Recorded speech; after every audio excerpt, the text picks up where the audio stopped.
Hey guys, welcome to Parawomenradio. I'm Amy. The dramatic downfall of DeeDee Blanchard seemed to align with the tragic passing of her own mother. I'm certain many of you have been captivated by Becca Scoop's latest video detailing the dark descent of DeeDee Blanchard. If you're not, why not? Not, I'm just kidding. But it's okay. We are going to peek at it tonight. Um, it appears she descended into fulfilling every desire of Gypsy Rose Blanchard, ultimately leading to her own um, catastrophic downfall. Tonight, we will be delving deeper into the supernatural realm with DeeDee Blanchard. We get a little more soulful supernatural on Sundays over here on the Power Network. And as I was doing my research for tonight's podcast, let me tell you, she has a lot to say, Miss DeeDee. So prepare yourself to witness various psychic mediums from across the internet communicating with none other than DeeDee Blanchard on this episode of the Highly Strange Daze podcast. Get ready to be amazed, folks. Who needs a crystal ball when you have us, right? I'm going to roll some credits while we wait for the rest of the power crew to roll in. Special shout out to my dragonflies. How are you all doing out there? Did you have a good weekend, my loves? Welcome to Parawomen Radio. I'm Amy. He's strumming his old guitar, words rolling out into the fire. Never ask why my heart burned blue. Here in the haze where you inspire me. Here in the darkness I hear my cue. Time to find some solitude. Here where my soul bleeds openly, deep in the heart of sin and you. Here in the blue, I'm falling deep into you. Here in the blue, I'm dancing with you tonight, and it feels fine.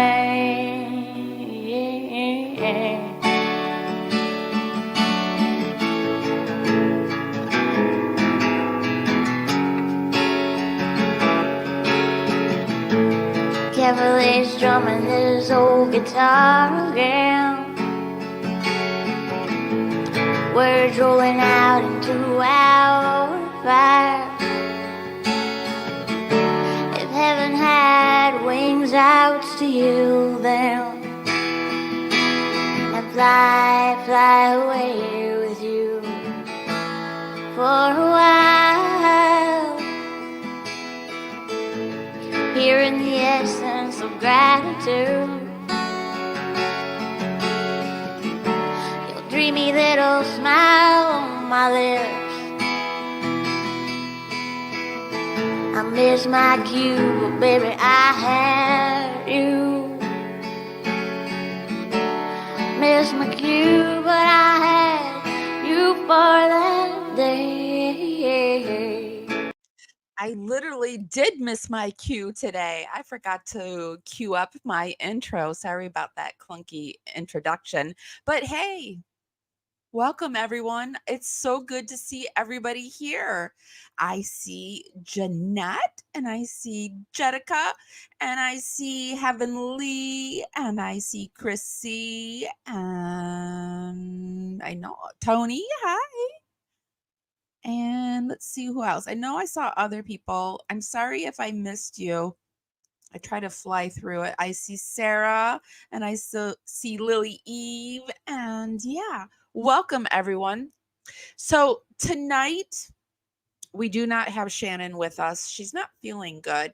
So if you could just send her a little positive energy, that would be good. She is still suffering from her UTI and she just doesn't feel good. Those things can drag a girl down. Am I right? Anyway, let's send some positive vibes to our beautiful and wonderful Shannon. So, Shannon, if you come across this, we are thinking about you, Mama. So, tonight I thought it would be good to do a little more soulful, but there's just so much going on in the case. Just so much. The Becca Scoops thing came out this morning. I woke up and it's always a good day when there's Becca Scoops. I love Becca Scoops. She is my spirit animal. I love her. She's who I want to be when I grow up. And yeah, we're going to go over a little Becca tonight.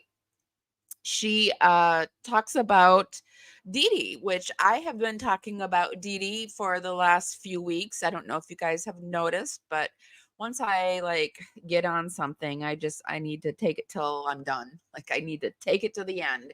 I do the same thing with food. If I find something I like, I just eat the shit out of it and I just ride it till the end. And that's what I'm doing with this. But really, DeeDee has captured me. She has captured my attention because of the way she has been so misrepresented misrepresented. And it's like I just burn up with anger when I think of the way she's tricked us. Yes, Becca Scoops. Becca Scoops, love her. Um Who's the artist you play for music? I love her stuff and want more. Her voice just speaks to me. Her name is Serena Matthews, and I love her voice too. She has opened up her catalog of music to me, and so I play a lot of her stuff. Um, when I did the podcast, like 20 years ago, I don't know how long it's been. When I first started Parawomenradio, um, she let me use her music. We used to do it like in the middle. I would have two guests on a night, and in the middle we would do like a little interlude so people could run and get their snacks and stuff. And we would play a lot of her music and various other indie artists. And so that's how I got to know Serena Matthews. And she's over on Spotify. She's on Reverberation. I don't think I ever say that right, but listen, I love music. I love it to my very heart and soul, but I am non musical. I can't sing.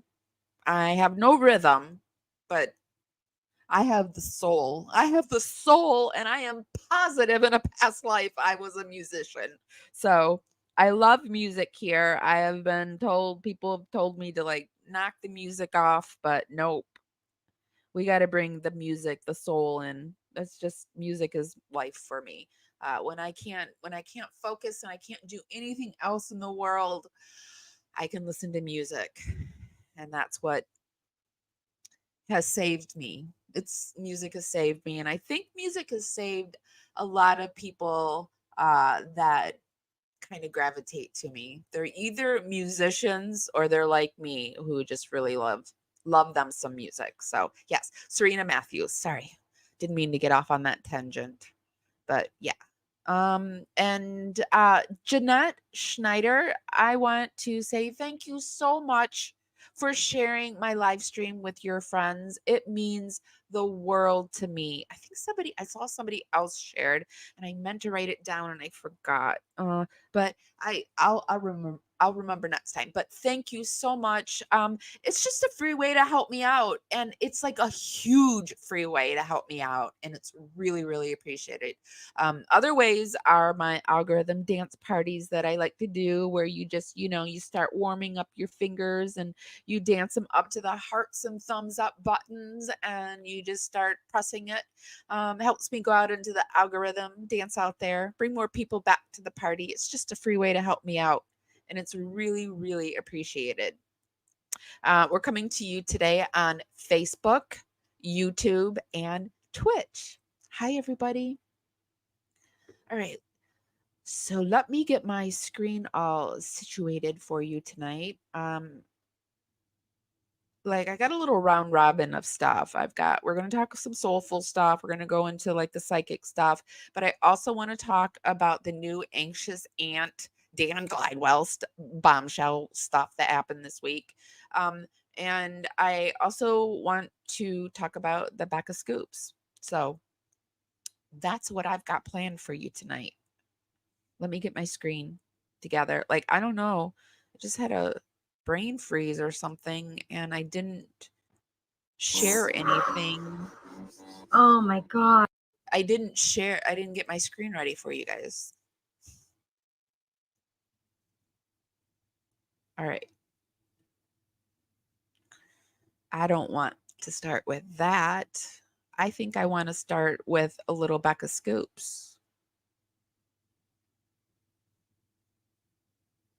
No, actually, yeah, let's go on. No, if I don't do this one, then I will forget. This was something I saw really quickly just before I came on. So I'm just going to throw this in while we're waiting for people to come in and warm up with this. Have you guys heard of spilling tea with Angel Baby? And apparently Gypsy Rose was over on TikTok grifting per usual. No shock there. That's what she does, is grift over on TikTok. She has started to grift where now she has an Amazon storefront. So if you click on any of her links, you're driven right to Gypsy Rose's checkbook, because now she's an Amazon affiliate, and she was over trying to grift for Taylor Swift concert tickets. And I will say this until I am blue in the face. I don't care if I sound repetitive. Pick yourself your favorite creators, and you go there and you watch them and you put your money in your pockets, because your clicks and views are monies, my friends. They're monies in all of our pockets. And people think that like people on YouTube are making tons of money, and I'm not. I'm not making tons of money. I would like to be making tons of money, and that is the goal, to be making tons of money so that I can go out and do what I want to do and also support those that I love and the causes that I love. But do you really want to support the Gypsy Rose cause? Or would you rather support your favorite creators cause? Because I go to my favorite creators cause pages. I don't go to Gypsy Rose's pages. And so Gypsy Rose is over grifting for Taylor Swift concerts. So let's take a look at this. We'll just kick it off with this.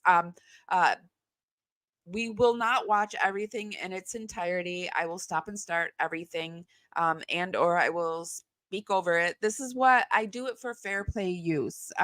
This might not be the definition of fair play use of what it is, but for me, the definition of fair play use is that I don't use it all. And I put the link to everything we view and watch down in the description.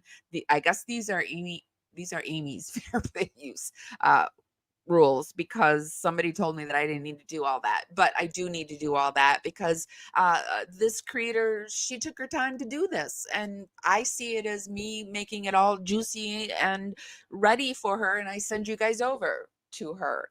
But I'm not going to use all of her stuff, and I think we all, well, anyway, this is Amy's fair play use laws, and I just do it also because I have been demonetized on YouTube, and I know that the bots are out there, and if you do things one too many times, YouTube, and YouTube is my form where I prefer to go to create my stuff. YouTube, Facebook, Instagram. I'm not a TikToker. Uh, Things are a little too harsh over there, but I do dip my toes over there for you guys, and I bring back what's being said over there because I know a lot of you feel that same way, that you're just not really into TikTok. But I'll dip my toes in there for you and get the information for you.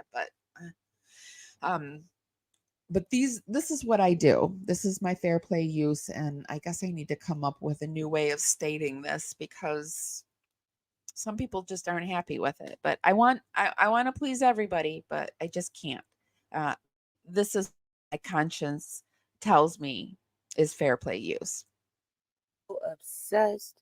Then she starts saying how she would love to go to a Taylor Swift concert and how the tickets are so expensive and she looked for Ken and her and it's like $11,000. That is so expensive. Yeah, it's very expensive. You little dry beggar. Now, some people were in the comments saying she didn't mean $11,000. You know She what? might have That's meant going to be my new word. $1,100. You little dry beggar. You little dry grifter. Ugh.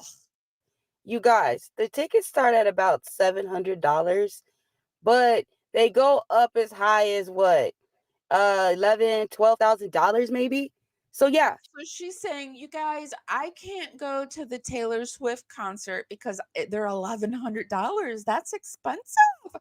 But Jip, that $1,100 means it's VIP, and Miss Gypsy Rose Blanchard needs a VIP accommodations, my friend. So if you're gonna donate big. All right, come big or don't come at all, my friends. Giselle Hunter, thank you so much for the super chat. Thank you so much from the very bottom of my heart. I love you, and I'm sending love to you. I read your comment just before I came live over on YouTube, and actually, well, you didn't give me permission to say this, but if you could send some energy and healing towards Giselle's family, she didn't say I could do this, so I won't say the reason why, but just please send it her way. And yeah, thank you, and I love you right back, sister. Okay. Let me get back into my snark suit. Yeah. Gypsy, you could go to the $700. You can afford this. You can afford this, my friend. And she actually breaks it down. This creator breaks it down and tells us exactly why she can afford it. She meant $11,000. She wanted to get the VIP treatment, the star VIP, treatment, maybe even go backstage and take a picture with Taylor Swift. Could you imagine Taylor Swift's face when she saw Gypsy Rose Blanchard coming toward her, grinning? In my opinion, Taylor Swift don't want nothing to do with Gypsy Rose. Don't you think that, if Gypsy Rose really went through all this situation and she was a poor little victim, and I'm sure Taylor Swift knows that Gypsy Rose is a diehard fan. Oh, don't you think she would have hooked the girl up with some tickets? The night is early, my friends. We have this little gotcha thing in my chat where the chat gives you a firm smack on the hand. It's a Zundigo. Did I say it right? I don't even know if I'm saying it right. But if that happens to you, that's just a complete joke. It was my sense of humor that put it in there, and it's my blonde airheadedness that can't figure out how to take it out. But it's just a funny haha. It's because Taylor Swift don't want no parts of that crazy. But Gypsy knows what she's doing. She knows how to take advantage of the people who... I did mean to stop that at that before. Yeah, Taylor Swift does strike me as one of those celebrities that, she's made mistakes for whatever, she's a human being, but like there's a few of them out there like Taylor Swift, Canoe Reeves, Kevin Bacon. There's a few, and this is just off the top of my head, few celebrities, Denzel Washington, that seem to be top class people that don't allow Hollywood or the music industry or anyone to take away their moral inner compass. And Taylor Swift, whether you like her music or not, some of her music is fine. Some of it is not fine for me. But I mean, yeah, whether you like her or you don't like her, and plus she's best friends with the one from Murders in the Building, who I have a lot of respect for her. Um, I just don't think that she would want Jip Jip at her uh the dry bagger at her concert. Support her and truly believe her and believe in her. And a little part of me sort of feels bad for those people, but then another part of me doesn't, because some of y'all are so mean and rude. But I guess it wouldn't be my opinion that would matter, right? Since, y'all's Gypsy fans. Okay, so do y'all really want to hear what Gypsy thinks about y'all? Do y'all really want to know? Do y'all really want to know? Okay, I'm going to go ahead and show you Yes, guys Tony. exactly how Gypsy feels about you guys. Okay, so in that live also, Gypsy also was talking about how there were some fake accounts out there and how some people were basically using fake accounts in her name. She said all her accounts are verified. So if they're a verified account, then you know it's her account, right? Okay, just making sure. Okay. Gypsy Rose Blanchard, here's a verified account. We have to have the little smiley face because Miss Jip Jip has a potty mouth. Basically, at this time, she was feeling this way. She was at 500,000 followers. She says, "Hi, can you stop making false stuff up about me? I don't care about my supporters. No offense to anyone, but people say they support me. That's fake. They don't. They are fake. So go F yourselves. You're all ugly. Everyone is." Wow. That's how you feel about people that's giving you their hard-earned money and that's sticking up for you, Exactly. Gypsy. That's not right.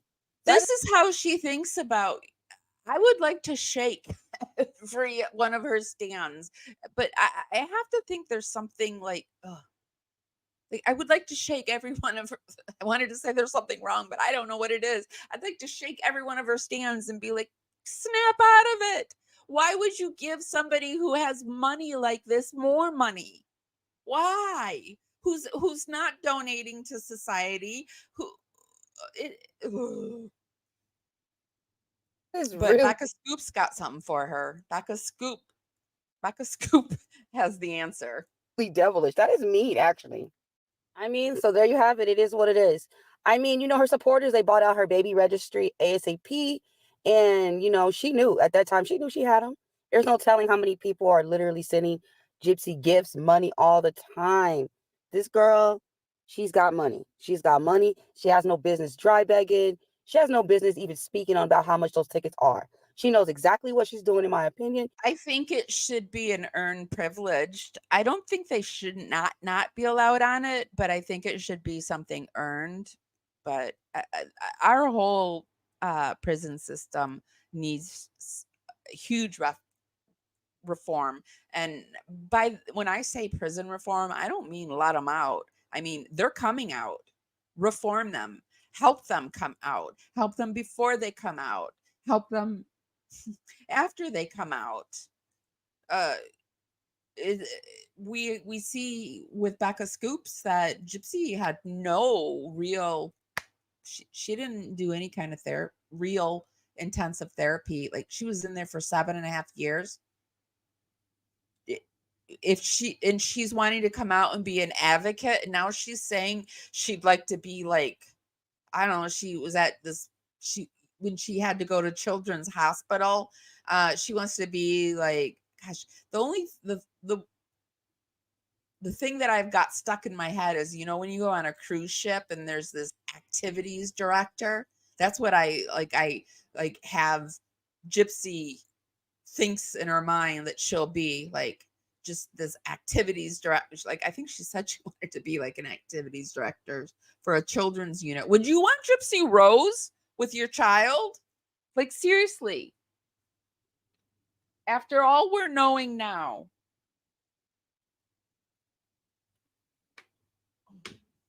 Hold on a second, you guys.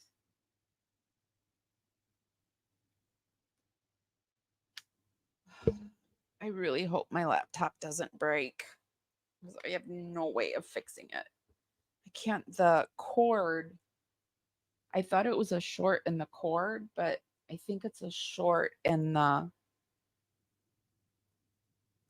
laptop section that connects to the cord.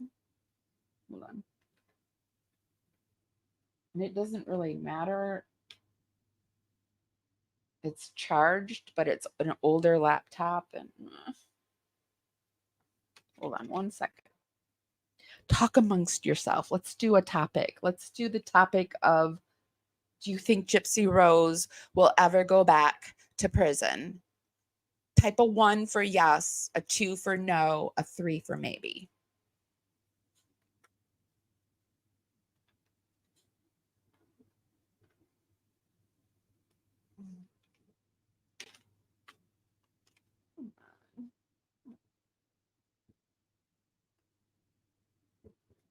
Oh, there.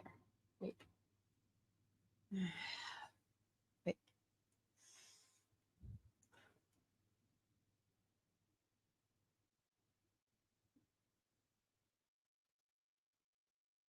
We are in Mercury retrograde, so if any electronics are going to break, it's going to happen now, and I just can't afford it right now. Don't, please. Please. I had it. Hold on a second, you guys. Actually, I'm going to take a slight intermission. I'm going to play the DeeDee video that I created. It's just a little something to honor DeeDee. I can find it.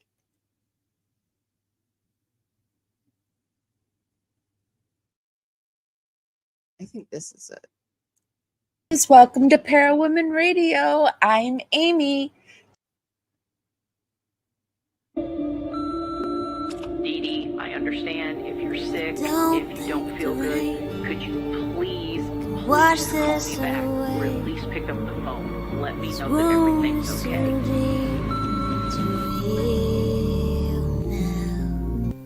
But don't worry about me. I'll paint on my smile. This world is too shallow to drown me.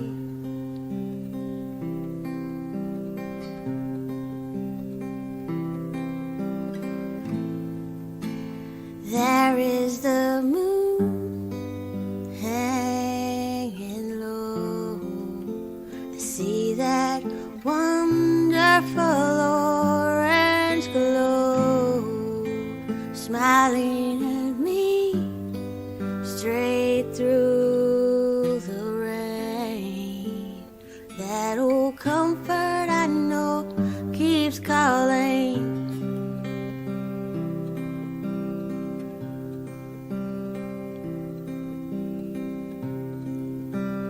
Wish that the night would swallow this day, and the clouds wouldn't steal the moon from me. But the rain starts to fall, and the moon fades away. This wound is too deep to heal now.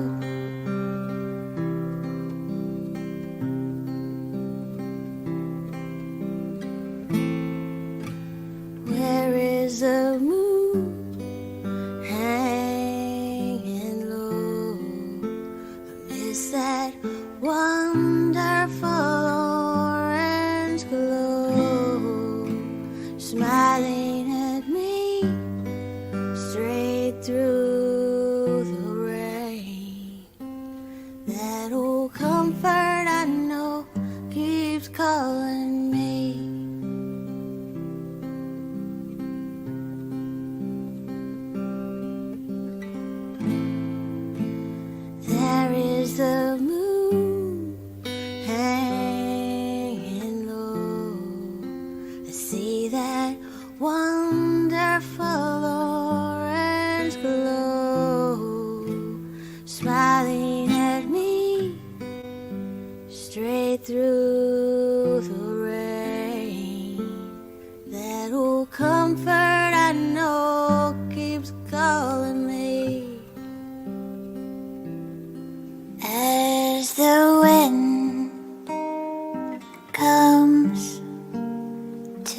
shall hang from the trees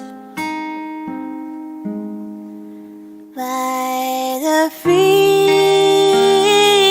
of a crow,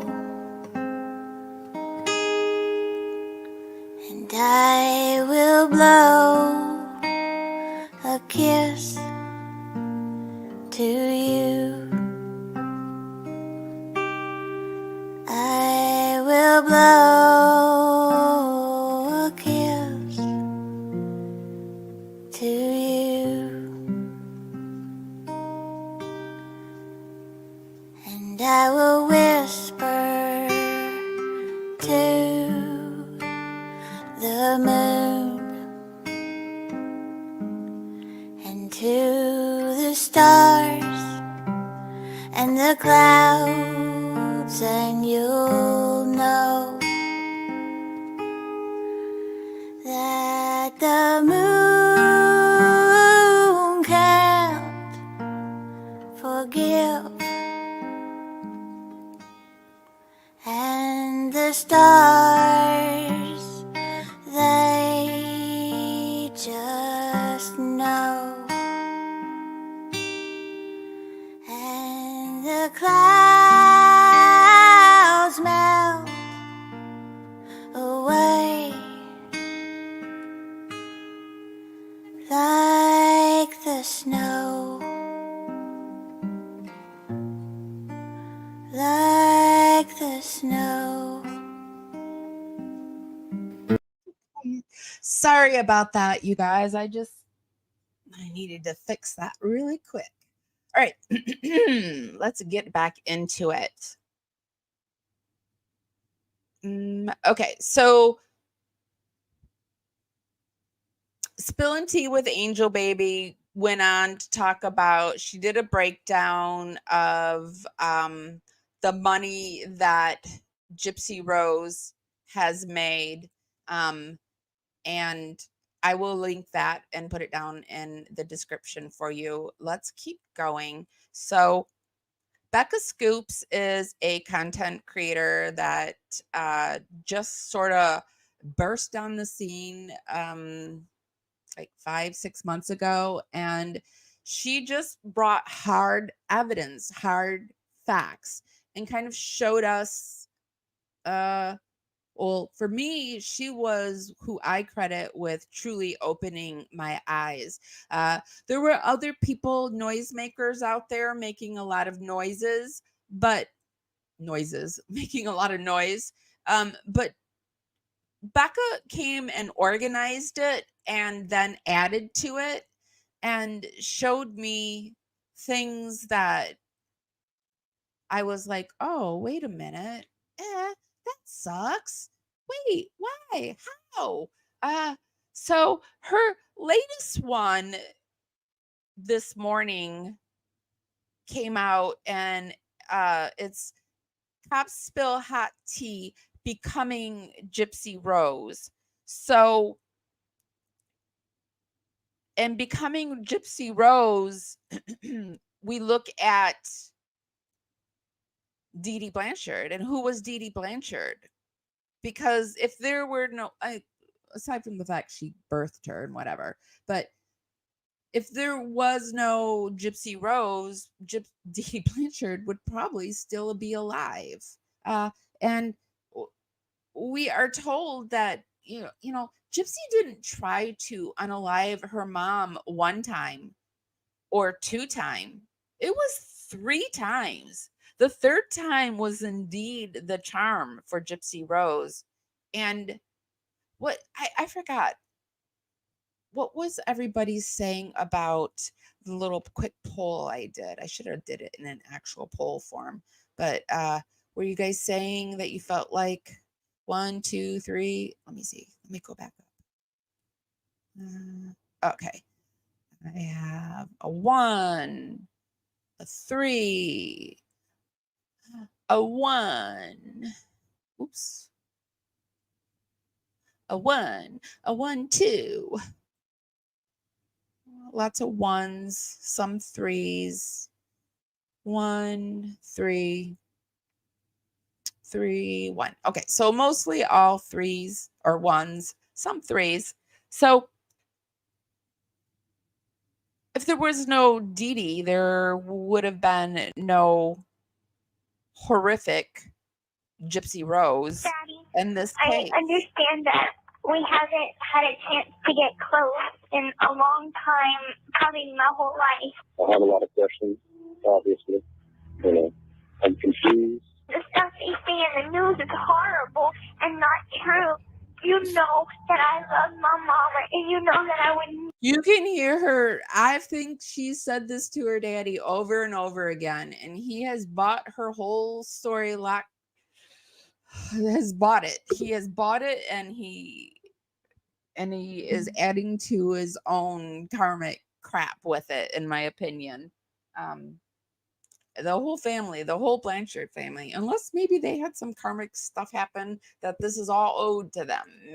Maybe everybody giving them money and her taking money from children's charities, you know, it was owed to Gypsy Rose. Daddy, Karmically. just know that I'm innocent and know that I'm still your little girl. It just proves that happy endings are not just in fairy tales, they're real and true in real life also.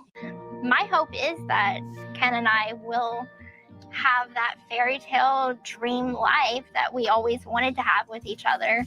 Which potato Are head? some people born evil, or do they become amoral over time? Or were there circumstances that justified doing a heinous crime? It's the old nature versus nurture question.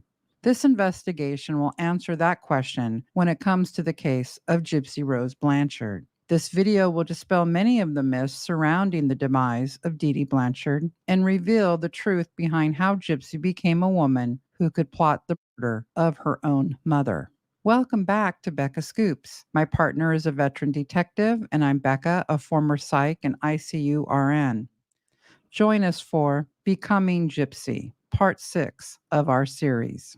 When we started this investigation, we had no idea this case would send us down a deep, dark rabbit hole. As the I sheriff want to just say that I've noticed that Becca's getting a little fancy with her editing. I appreciate people who are improving in their editing, because I feel like I'm doing the same thing, and I hope people notice my stuff, how I've improved. And if you look, she's getting really good at her editing. assigned to the case said after he arrested Gypsy Blanchard, Things are not always as they appear. to understand how Gypsy became Gypsy, we needed to go back and uncover hidden truths about DeeDee Blanchard. As professionals who have seen many ruthless characters over our careers, we judge DeeDee Blanchard as a pretty masterful con woman. And that's Thank you so much, Laura Lynn. Thank you. You guys, it means a lot to me that you guys are supporting me in this way. It's making me feel like, yes, you guys do appreciate. And I know that the clicks and views and everything shows your appreciation. But I'm just needing a little extra tonight, and I really, really appreciate it. It means a lot to me. And thank you, Laura Lynn. Thank you so much. still the truth. However, no person is one-dimensional. We are all complex human beings, and so was DeeDee Blanchard. We were shocked to learn DeeDee was fondly remembered by many of her high school friends who claim she wasn't always this con artist. Jedicah, I think as a father, you probably wouldn't have let, or I don't know if let's the word, but maybe you just, children need both their parents, right? This is like, if this isn't a true, like, Gypsy wanted us to believe that her mother took Gypsy from her father, but in this video we find that Gypsy did a little something to she was very upset with her dad, and she posted online when she was like 20, and there was this big thing about it. And yeah. And that something happened to DeeDee that caused her to snap. In fact, we were blown away to learn that 2 incidents triggered DeeDee to spiral out of control, and that led to years of suffering from alleged mental illness. Michelle Bill Kahanen and Valerie Sapovito, two of DeeDee's close friends in high school, revealed personal details that shed light on why DeeDee turned into a con woman. Quote, she was a beautiful. We're going to look at this first part because it does explain some of the reasons why DeeDee might have chosen the life of grifting. Because if DeeDee were alive today and DeeDee, if DeeDee were alive today and all these crimes came to light, I would be saying DeeDee needs to be in prison. Not for the rest of her life, but DeeDee needs to be in prison. DeeDee needs to be held accountable. DeeDee does not need to be dead. Sweet person back then. It just tears my heart out to learn what became of her and how it caused her demise, Michelle wrote in a social media post right after DeeDee's death. However, there were also warning signs of issues that DeeDee would allegedly pass down to her own daughter. Edwin Calais, who went to high school with DeeDee, reminisced that she had a big crush on him. To get his attention, DeeDee would make up wild claims. DeeDee used to be obsessed with the band. I believe it might have been Def Leppard, Edwin shared. She said she knew them and hung out with them. Do you guys find that fascinating? I was like, ooh, DeeDee like Def Leppard. That's interesting. That's an interesting band that was her favorite. And then somebody said to me, like back at like in the comments, when I say some, like you guys, when you talk to me in my comments, I feel like you're talking to me. Like you could be standing right here in my room with me and be like, hey, back in the day, but anyway, someone said in my comments or to me, however you want to take it, said that back in the day that DeeDee was considered the hot one, and they saw a picture of Christy, and while I don't compare looks anymore, I think I fell into that trap at one point in my life, and I'm over that. I don't do that. But I will say this. I felt like DeeDee was kind of in the rock and roll category. And then Christy appeared to be in the word flew out of my mind. The props. She was more, Christy was more of the prop, and DeeDee was more rock and roll. And it just depends on your, cup of tea. And it seems like Rod liked a lot of various teas. Do you remember? She was a pathological liar. DeeDee had this tendency to fabricate knowing important people or being close to rock stars, one close high school friend said, but she was also one of the most generous girls at school. I remember her mom always spoiling DeeDee, gave her everything she wanted. Valerie also shared a pic of DeeDee in a white gown with a blue sash and a crown on her head. This was senior year when DeeDee was the JROTC military ball queen, she said. Valerie stated, DeeDee's mom was very involved at the time of this pic, very involved, all through high school and ROTC with us. As part of the JROTC, the girls revealed they traveled to competitions across the country. Michelle said, remember DeeDee's mom came to every competition with us, traveled by her side? Michelle then added, remember Florida for the nationals? If it wouldn't have been for her mom, we would have been miserable. The high school friends claimed DeeDee and her mom were inseparable, and Mrs. Petrie was like their team mom, always making sure the girls had everything they needed when they traveled abroad. They also revealed what happened when Mrs. Petrie died. DeeDee experienced depression and erratic behavior after the death of her mother, whom she was close to. Michelle wrote, I knew them both, and Dee would never take advantage of anyone prior to her loss, all of which occurred before the scamming started. There is something wrong when a person's whole character changes after a trauma, and it's not because of evil. Evil you are born with. DeeDee and her mom were like 2 in 1, Val said. Referring to pics of a younger DeeDee, Michelle added, this was before she lost her mom, and I just verified that, yes, she did fall into a total mental collapse after the death of her mom. Dee lost it when Emma died, another friend related. She was never the same after that. Another friend. Yes, DeeDee seemed to be very popular and well-liked. Yeah, after the unalivings, the only people that came out against her that I noticed were her family members. And those family members have later now said that they did it because they believed Gypsy, and now they feel ashamed of themselves. So, yeah. Sandra Plank went on the record to set a few things straight. DeeDee did not come from meager means, she wrote. Her father is a very successful man, as well as her brothers and sisters. I knew both her mother and father. They would have done absolutely anything in the world for DeeDee and Gypsy Rose. But when her mom passed away, DeeDee was at a total loss. Everything changed. Sandra's right. After DeeDee's mom died, her father remarried, and it seems DeeDee did not get along with the new wife. There are allegations from her dad and stepmom that DeeDee poisoned her. And yeah, it would make sense that she wouldn't get along with the new mom. Her mom, she probably felt her mom was being replaced. And there's been absolutely no proof that this roundup thing happened. In fact, the only proof, the only person's word is that Gypsy was just sitting there and all of a sudden she saw her mom like dump it into the food. Like, nobody has any proof except for Gypsy Rose. Gypsy Rose must be shaking in her shoes. She must be, this is what she's doing. She's trying to plan strife between the creators. Watch, this is what she does. If fights start bursting out here and there, think back to this Sunday and why this week. Let's see what Gypsy Rose does this week to make it so that nobody's looking at her, that we're all looking at each other, fighting and blah, blah, blah, blah. But I think the fires are getting too big. Like, she can't keep this up. She can't.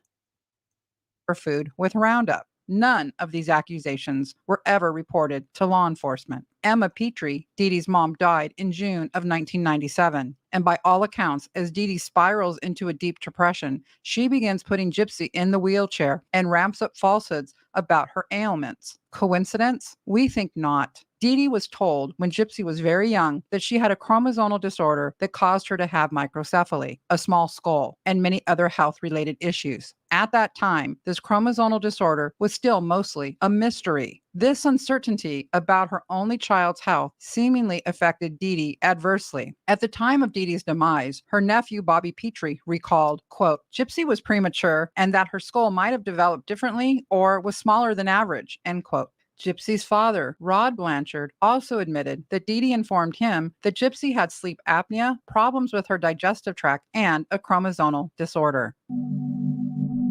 Right from birth, 3 months old, DeeDee was telling me that she had sleep apnea and she needed a breathing machine or breathing monitor machine, which, to this day, I don't know if that was real or not. It escalated from then. Problems with her eyes, hearing, her digestive system. After that, Gypsy couldn't walk anymore. She had a muscular disorder. DeeDee told me she would need a wheelchair. And I asked her, she's had a lot of issues. What's going on, and we had done some tests and found out she had a chromosome disorder that was causing all of her functions from developing, her digestive system and her muscular system. As you'll see, these health issues weren't lies told by DeeDee. Gypsy Rose herself has confirmed she does suffer from a very rare chromosomal disorder. However, sometime after 1997, when many reported DeeDee had a total mental collapse, DeeDee began claiming Gypsy had muscular dystrophy and acute lymphoblastic leukemia. So right after her mother's passing, we're not going to call it unaliving because it was a passing, DeeDee suffered. We see that DeeDee's mother, not the ROTC girl said, not only did she take care of DeeDee, but she took care of us. She made us feel good and special. Can you imagine being that close? Well, a lot of you, I'm sure, can imagine being that close because you have been that close to your mom, and losing your mom. DeeDee had a total collapse. Not everybody's Gypsy Rose and can, like, quote unquote, be in the bathroom and have their boyfriend unalive their mother, and then, like, a few days later sit in a police station flirting with the cute cop, talking about, bragging about all these nice things that your mom did for you that were now keeping you under, holding you down, preventing you from a life. She needed to be unalived. She was that bad. She was that awful. She used these bogus illnesses to scam and con charities in order to procure special trips and funds. And what did Gypsy have to say about her mom? When asked to describe her mom, one word came to Gypsy's mind in several interviews: overprotective. My mom tended to be overprotective. Okay, Jesse. All right, it's understandable. About DeeDee, what kind of mom was she? Very protective. More than one time, Gypsy uses the word overprotective to describe her mom. Not abusive, not neglectful. The death of her mom possibly sent DeeDee into a spiral, which caused her to become fanatical about Gypsy's legitimate health issues. This isn't uncommon when a mother has to deal with the reality that their child is not in perfect health and suffering from a strange disorder doctors are having a very hard time of diagnosing. However, DeeDee's mom, Emma's death, seemingly pushed her over the edge, and that manifested with DeeDee spiraling into a mental crisis where she compensates by hyper-focusing on Gypsy. DeeDee's mental health issues went untreated, but we can see from outward appearances that everything DeeDee did, including all the cons and scams, went to give Gypsy what DeeDee saw, what DeeDee truly believed as this terrific fairy tale life. DeeDee literally became the Disneyland mom. Remember what DeeDee's high school friends said? That she could be a pathological liar? She would fabricate stories? And what did she lie about? Being close to celebrities, being a VIP. In fact, Edwin recalled, DeeDee was always into the hair bands of the 1980s, he recalled. I honestly saw her lies as a sad way of getting attention. This obsession with celebrity and VIP status, rubbing shoulders with the rich and famous, would become a major theme with Gypsy Rose herself. It would, and it is a major theme, as we saw in the very beginning when we were talking about Gypsy on TikTok trying to get her TikTok followers to buy her $1,100 tickets. Giselle, thank you, honey. Oh, thank you so much. Yeah, but make sure that it's thank you. I don't want to. Yes, thank you so much. One of the things that I'm trying to do is not worry and just be appreciative of what others do. And so thank you so much. The Cat's Life, 2 months. Hey, girl. Thank you for being a dragonfly for 2 months. The Dragonflies is my YouTube membership. It's $2.99. And it's never going to be anything more. It's always going to be $2.99. It gets you the new releases to my videos. I release them early. I release other videos early. We do live chats together. It's just an extra way to support me, and I try to give back in whatever I can. And so, yeah, thank you so much.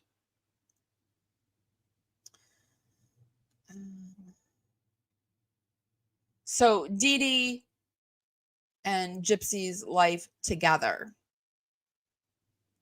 Over the years, DeeDee forgot about her own physical well-being as she hyper-focused on Gypsy. She went from an attractive woman in her 20s to becoming a very sickly woman who appeared decades older at the time of her death. She was only 48 when she died. Multiple times. She's only 48. She looks so much older, does she not? It's like, wow, this woman wore herself out with Gypsy Rose. She was wore out. Times, DeeDee provided 2 to 3 week long vacations to Universal Studios and Disney World. DeeDee's cons also secured other lavish outings like to Cape Cod, to Whale Watch, meetings and concerts with many celebrities, and attending numerous sci-fi conventions. As a result, DeeDee created an overindulged child who basically got everything they asked for. Springfield's resident Catherine Padron remembered seeing the mother and daughter duo at the mall in December of 2013. Quote, they were in Sears buying fancy dresses to take to Disney World so they could be real-life princesses. They told me they were going on a Make-A-Wish trip in January 2014. I would have never for a second thought Gypsy was faking it. She played the part well, end quote. Making sure Gypsy had this fairy tale life seemed to be DeeDee's mission. In fact, there's the Gypsy Rose Blanchard song. That's right, a musical group who wrote songs for very... hold on to your earbuds, you guys. There is a Gypsy Rose song out there, and I think it's going to hit the charts. It's an oldie but a goodie, and I think it's gonna raise straight up to #1. Yeah, DeeDee made a song for Gypsy Rose. Very ill kids produced a song for Gypsy Rose. This too was arranged by DeeDee. Gypsy has lots of favorite things she likes to think about, play and do. Like Disney and Star Wars, her two kitties, Tinky and TB-Doo. Honey and Momsy love. And I'm sure everybody's wondering, where is Tinky and TB-Doo? Where are the kitty cats? Where are the kitty cats? I'm sure she just opened the door and let them right out or something. Gypsy Rose, Mickey and Minnie. 45 minutes while Nick was sitting in the cab. I'm sure Gypsy was just letting all the animals free. Gypsy Rose, everyone else does, I suppose. Everyone loves Gypsy Rose. Gypsy falsely claims her mom suffered from bipolar disorder and schizophrenia. You know, my mother suffered from a lot of mental illness. She was diagnosed with bipolar disorder and schizophrenia. Well, you can't have bipolar and schizophrenia at the same time. That's a completely different mental illness called schizoaffective disorder, which is marked by psychotic features and breaks with reality, disorganized thinking, disorganized speech. People definitely would have noticed if DeeDee had this disorder. DeeDee never sought mental health help that we could confirm. Thus, she was never diagnosed with any disorder. However, based on what those who knew her are saying, DeeDee did have a mental health crisis around 1997. In 97, her mom dies, and at the same time, Gypsy's legitimate health issues are still a mystery. That's when DeeDee also started a series of criminal activities along with putting Gypsy in the wheelchair. DeeDee also started shoplifting items of little to no value when she could afford to buy the items. This shoplifting was so frequent, it culminated with police intervention. It is known by law enforcement that by the time someone gets arrested for certain crimes like shoplifting, they probably have gotten away with it numerous times. According to police records, DeeDee had a bogus letter from a doctor claiming Gypsy had some type of metallic device inside her body that would set off the sensors. So if alarms went off while they were leaving a store, she would whip out this doctor's note. However, DeeDee and Gypsy's antics at Hobby Lobby happened one too many times, and the manager got very suspicious. Police were called, and they found several items that Gypsy had tucked in secret places inside her wheelchair. Hobby Lobby did not press charges, but banned the mom and daughter duo from the craft store for life. According to Cambridge University, certain personality disorders have long been associated with theft and fraud, the most important being the cluster B personality disorders, especially narcissistic and antisocial personality disorders. The other criminal activity, like bad check writing and fraudulent credit cards, also skyrocketed in 1997 after DeeDee's mom's death. What Gypsy had wasn't life-threatening, but that doesn't matter. In DeeDee's mind, after her mom died, something got triggered about Gypsy's health and caused such anxiety and depression that the result was the scamming, the cons, and the shoplifting. It was almost as if a switch went off in DeeDee's brain, and she embarked on this incredibly risky lifestyle. While we do not... So we can see that there were external factors that were playing into DeeDee doing all of this. And this narrative, once again, that Gypsy Rose has tried to feed us is just all Gypsy Rose false lies. They're false effing lies by Gypsy Rose. If Gypsy Rose is talking, I guarantee you she's talking. She's lying somewhere in the sentence. She can't stop herself. Let me see what you guys are saying. And then we will move into the psychic portion of tonight's live. What confused me is, did Gyp send those provocative pics to her dad? Anyone know what that watched Becca's video?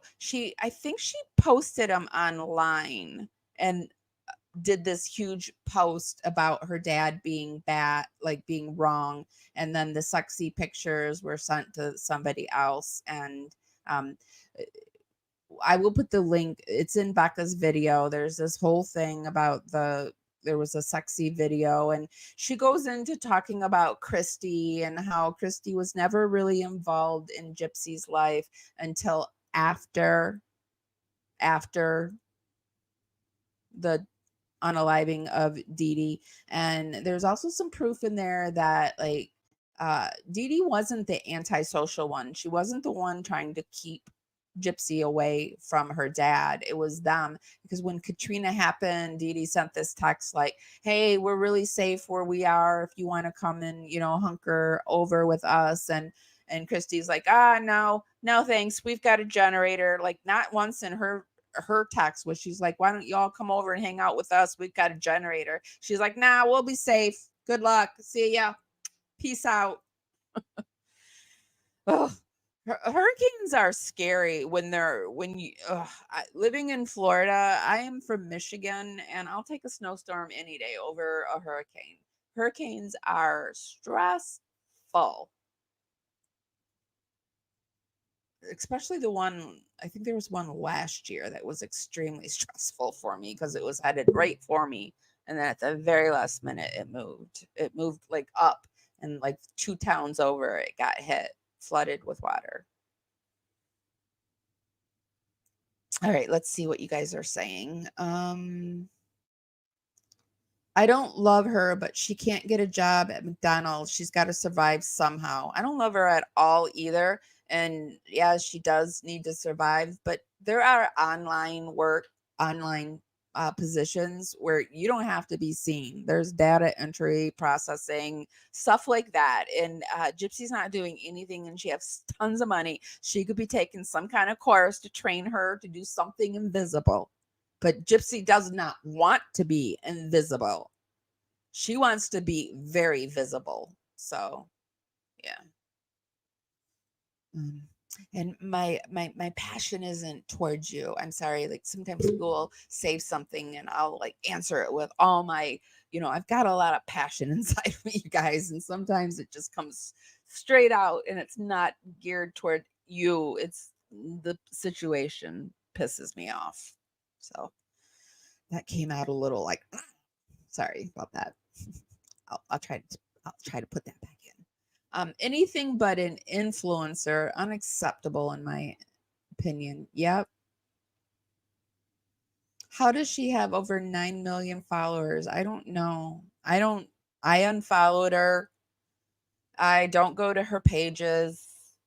I just don't, because there's 9 million people going to her page. And I refuse to put any added money. Yes, I'm afraid for the baby too. That's a whole other subject. As the baby gets bigger and bigger, the more we say about Gypsy, she's going to be saying that we're wishing the baby ill will. It's coming. If it's already been kind of like said here and there. So it's on its way. Christy is an instigator. Yep. Yeah, everything's always about her. Hey, Cindy. She had the perfect normal life opportunity with Ryan. She doesn't want a normal life, does she? As much as I don't like Ryan, he had more to offer her than Ken, for sure. But hey, she followed her heart.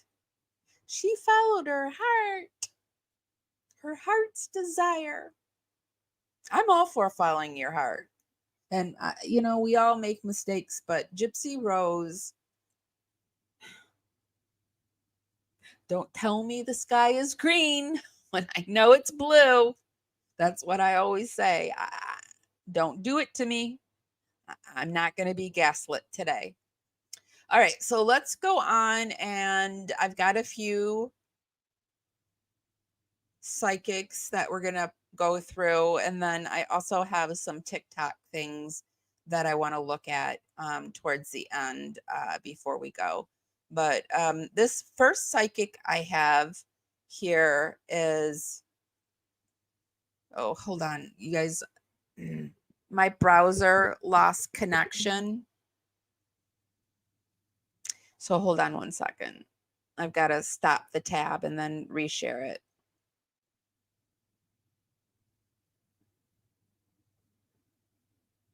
I can't wait to the day where I have a few browsers up. Like, I want to have a browser that has all my tabs on it, you know, because right now I've just got this one browser with a ton of tabs. I try to line them up in order. Can't wait until I can like pop over to this browser and that browser and this browser and the browser in the back and the browser. No, just kidding.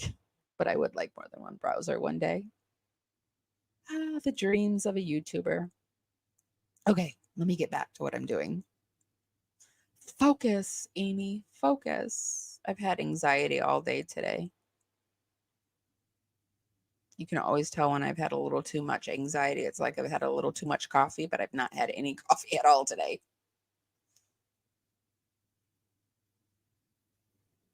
Okay, so this first psychic that I have, and be sure to give this live a thumbs up, you guys. Helps me dance out into the algorithm party out there, bring more amazing people back to the party. And if you really like my content, please consider subscribing because it's completely free. You can just hit the subscribe button. And if you don't like me, you can just hit it again. But I hope you'll like me and I hope you'll stay.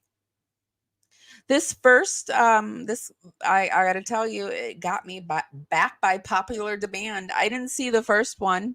I don't think I did. But, you know, she got me with the viral video. So this person is Jenny Love TV. And she is doing a spirit portal box. I had a lot of water just before we came on for this live. So I'm going to start this and I've got to run and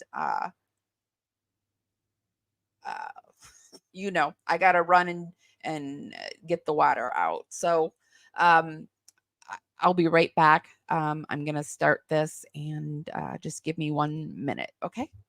Hi.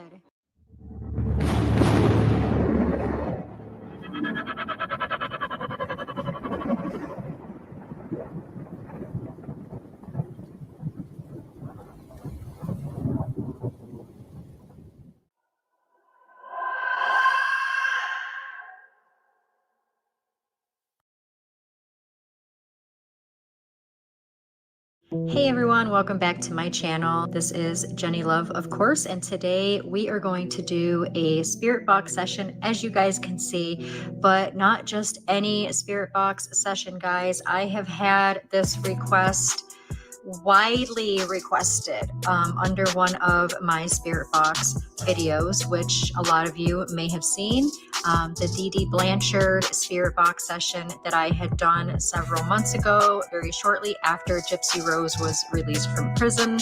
And of course, since Gypsy has been released from prison, it's been something like 7-8 months now. A lot has happened. And so I have gotten a lot of emails, a lot of messages, a lot of comments in the comment section under the video itself, asking me to redo or kind of do an updated, if you will, spirit box video or session, contacting once again DeeDee Blanchard to ask her some more questions that we now have, given that things have changed. Ooh, that just spiked.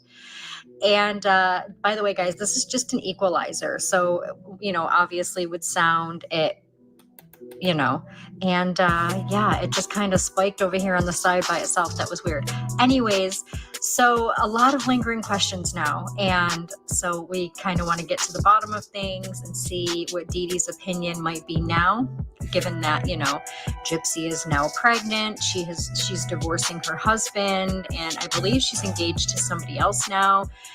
There's a lot of things coming out that Nicholas is in fact the one who did not unalive DeeDee Blanchard, that it was actually Gypsy herself that did it and framed Nicholas. And, you know, there is just so much. So much going on, and I know that you guys have probably started watching her TV show Life After Lockup. I personally just started watching it recently. I have not finished it yet, but I mean, I'm not going to be the judge of whatever happens on that show because that's her life. I'm not here to judge anybody. I'm just here to contact DeeDee and ask DeeDee some questions that a lot of you request that I do. So here we go, guys. Here's the updated video to attempt to contact DeeDee Blanchard since the last video we did. Now, if you have not seen that video, head on over and check that video out. It's still on my channel. And so, guys, before I actually pressed the record button, as you all know, I explain this every time I do a spirit box video. I will sit and I will attempt to contact that spirit before I even get everything set up. Because to be honest with you, this setup takes a while. I'm not going to do all that for nothing if the spirit's not going to come through, to be honest. And I'm not going to film a video and upload it and be like, oh yeah, I don't know. Have any of you been watching her Life After Lockup? I just put a quick poll in because I'm very curious. I watched it in the beginning, but I stopped. I'm just so not interested in her Life After Lockup. I don't even want to give her money for that either. If the spirit came through, or I don't think they did, but here's the video anyway. So I always try to contact the spirit first before putting in all that work. And if I feel that... So she's just sort of giving us what she does. And I think she's about to start the session. That I have maybe not 100%, but if I feel that there's a good chance that they are coming through or they are here with me, then I will go ahead and set up my equipment, press the record button, and share it all with you guys. Now, there is no guarantees that DeeDee Blanchard is going to come through or even answer our questions. Even though I feel like she did come through earlier. And what's funny is I didn't even have to spend that much time trying to contact her because I was kind of setting up, as you guys can see, I used a lot of cords and stuff, a whole bunch of cords and things to get everything set up. And that's what I was doing. I was just connecting the cords while I had my SV7 running, and I heard the name DeeDee come. I have no patience for this kind of stuff. When does she start doing it? Just that with energy or anything like that, it will go off. However, once we start this session, if this starts going off immediately, I'm literally going to blame it on these things, and I'm just going to take that completely away because that won't be fair. I have tested this with these before and it has not gone off, so let's hope that is still the case here, because we like to be honest, we like to be legitimate, right? That's what this is all about, guys. So without further ado, again, let's try or attempt to contact DeeDee Blanchard. So here we go, guys. We have it on, as you can see. I'm going to put it up here. We do have this set to AM radio, and it is sweeping in reverse. Okay, just so you guys can see that we have a full battery here. Okay. It's gross. Is that what that said? We're going to turn this up.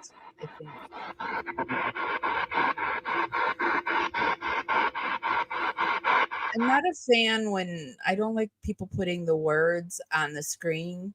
I play it straight through and then maybe do clips with the words in it, because I think it makes people hear what the word. It makes them hear it.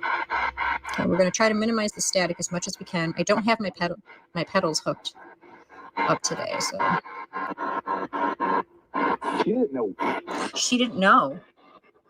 Who didn't know? She didn't know? They said it again. Are you talking about DeeDee? Or Gypsy? DeeDee. Oh my goodness. Okay. So is DeeDee here with us right now?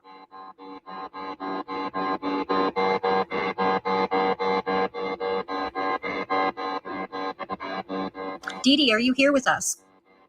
If so, can you just say yes? Or you can touch this ball right. I didn't touch that. This ball right here. This meter as well. You can touch either one of those to let us know you're here, and they will light up.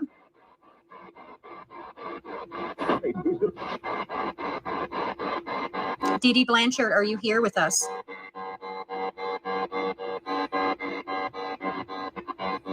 If you don't remember me, we have spoken before. My name is Jenny. She's trying to figure it out. What is she trying to figure out? She didn't know. Now she's trying to figure it out. Can you be more specific, please? I don't know him? That's what that sound like? You guys I think gotta listen back. I don't know him. Were you talking about Nicholas?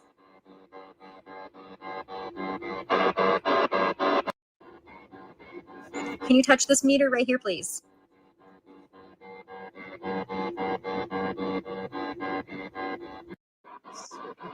Touch the meter, if that's what you're trying to say.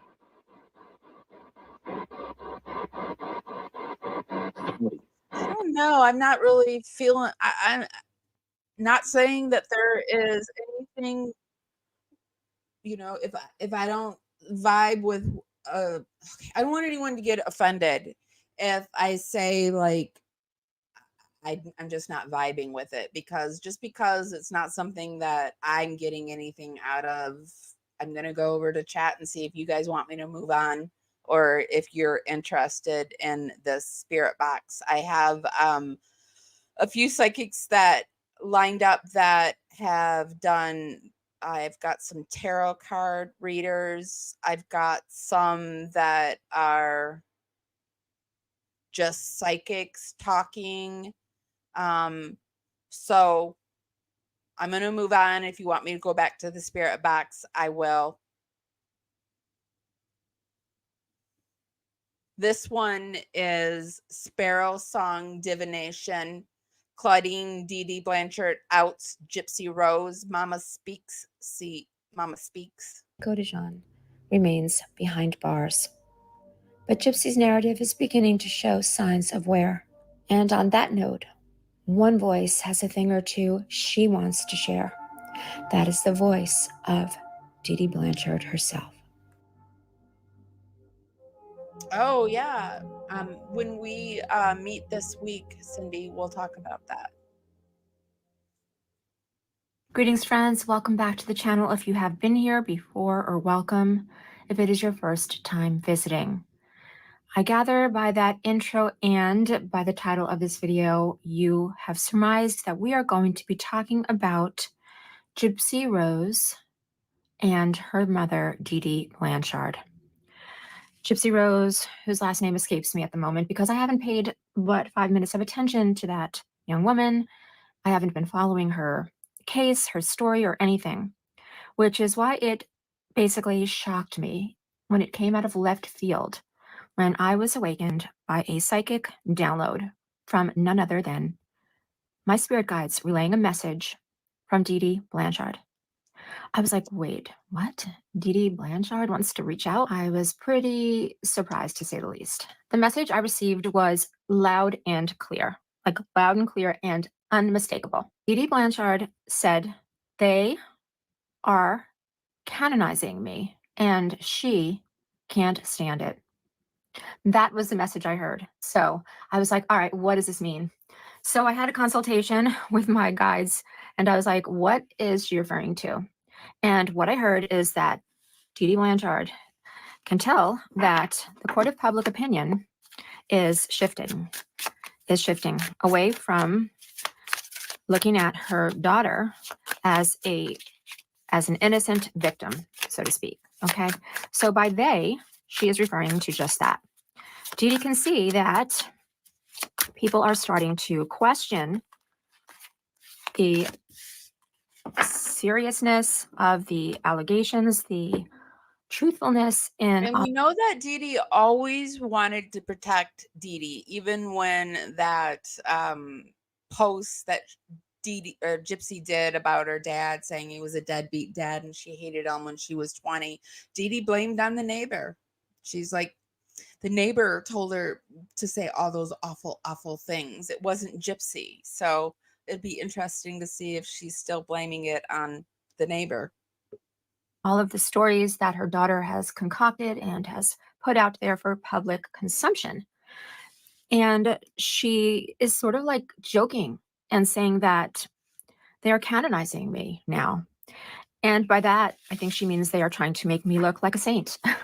Now, I was like, hang on a second there, DeeDee. Now, mind you guys, I do not. It did happen for a brief moment. I remember people were saying on certain channels that DeeDee was just a wonderful, wonderful person and no flaws in the world. And, no, DeeDee was flawed, extremely flawed. But I think everybody repeats over and over again, but she didn't deserve to die. And prefer not to speak directly to spirit, to the spirit of another party. So I like to play a game of telephone when these messages come to me, come to my guides via someone who has crossed over. So I said to my guides, alrighty, deliver this message back to Mrs. Blanchard and say, DeeDee, not too fast. I don't think that you are necessarily a candidate for sainthood. And I began to really hear that the message she delivered was one that was supposed to be taken as somewhat facetious, somewhat tongue-in-cheek. And I was like, okay, that makes sense to me. But what I was hearing was that DeeDee Blanchard is starting to see that the court of public opinion about her is shifting. And she, meaning her daughter, meaning Gypsy Rose, doesn't like it. She doesn't like it. I'm going to see what the cards want to tell us with regard to what what messages DeeDee Blanchard wants the world to know right now. Because what I heard is that she is watching. She's overseeing everything that is going on with her daughter right now. And she is judging. She is looking for justice. Because DeeDee Blanchard went to her resting place feeling as though justice was not served. And I find that to be very, very intriguing that this is the first card up.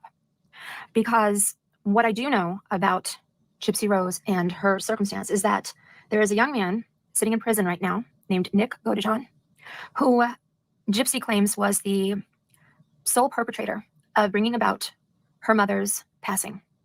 It was said that he was the one who wielded the weapon, the knife, and who caused the fatal injuries to DeeDee.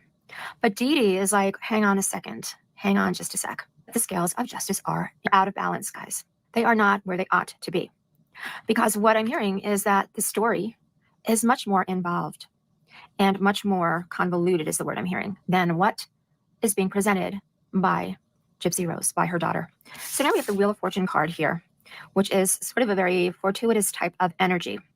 And I feel like what I'm hearing from this is that DeeDee wants to say that her young daughter right now has been sort of living this ideal existence. Yeah, Gypsy has sort of turned everything on its upside down. She's flipped this script. And she wants to be sitting pretty right now. She wants the world to think of her as someone who is not a calculating, cold-blooded Killer. And she wants to change her luck.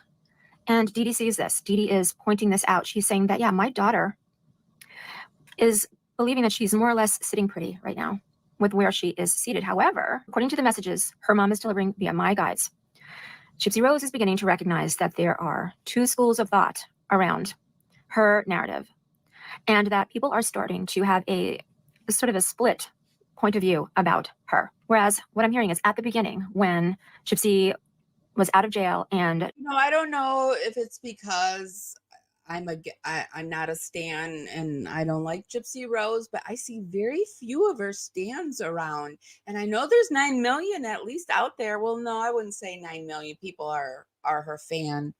I know a lot of people are just watching her for the train wreck that she is. But there's at least a few million, 3 million, 4 million, 5 million, I don't know, people that are willing to believe her. So I wonder where it stands out in the universe, in the world. Like, how many people are in the Gypsy camp and how many people are over in the truth camp? I just really wonder. She was seeing this, I'm rehabilitated, I'm going to help others. She was singing that song, that tune. The world more or less was ready to embrace Gypsy in all of her glory. But there is a split happening right now. There is, from what I'm hearing, dissension in the ranks, so to speak, in the ranks of public opinion. And people are starting to question whether or not Gypsy isn't still playing us the way she did all those years in cahoots with her mother. That's what I'm hearing with the Two of Wands there. Okay, now the Three of Wands coming right up on the heels of this is talking about a sequential turn of events.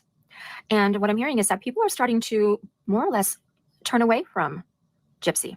And DeeDee is saying, yeah, the people, the public, are starting to wonder whether or not Gypsy, her daughter, is pulling a fast one on them. And this scrutiny that they are feeling is something that is growing in numbers. It is growing in numbers because we've got 2, 3, you know, it would stand to reason that 4, 5, 6, more and more people. Now, this could be 200,000. I don't know the number of people who are. And the sad thing about Gypsy Rose, if it's even 2 people she's unhappy about, she can't be happy with the 9 million people that are supporting her. Like in the very beginning, we saw how she talked to them. I don't care. Like she swore, I don't give an F who you are, if you're my fan or not, blah, blah, blah, blah, blah. You know, it's all about the Gypster.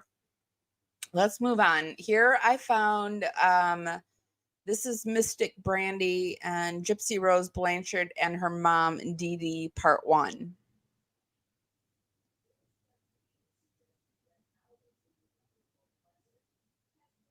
Namaste. Namaste. Okay, so this is my first part that I'm doing on TikTok. I'm not really comfortable with TikTok. By the way, I'm Katrina Brady, Mystic Katrina Brady on TikTok, Mystic Brady on YouTube. But I am here to talk about Gypsy Rose Blanchard. What should I say? I did a reading. I'm a psychic, right? Medium, but you don't even need to know. Everything I say is allegedly, and in my opinion, it's in my opinion. I've been doing research. I am a psychic detective, but I am not a doctor and I am not a psychologist. Okay, this is just my personal Katrina Brady reading. Okay, and this is going to end in 10 minutes. I think might even end before that because I'm not good at this. But anyhow, I want to talk about a little bit while I have a couple of minutes, and then I'm going to go and do my real reading, my fuller reading on YouTube. But I'm just going to do a couple little 10-minute things on TikTok, see how it goes. Okay, there's a lot of hate on TikTok, so I'm not scared because I've been on YouTube for years, but it's a whole different ballgame in TikTok, and I'm not really comfortable with it. I guess there are a few things that people have said that she could still be charged with, but I don't know. I haven't really seen any real lawyers talk about it. If you've seen it, I'd be very interested if you could send me their links or whatever.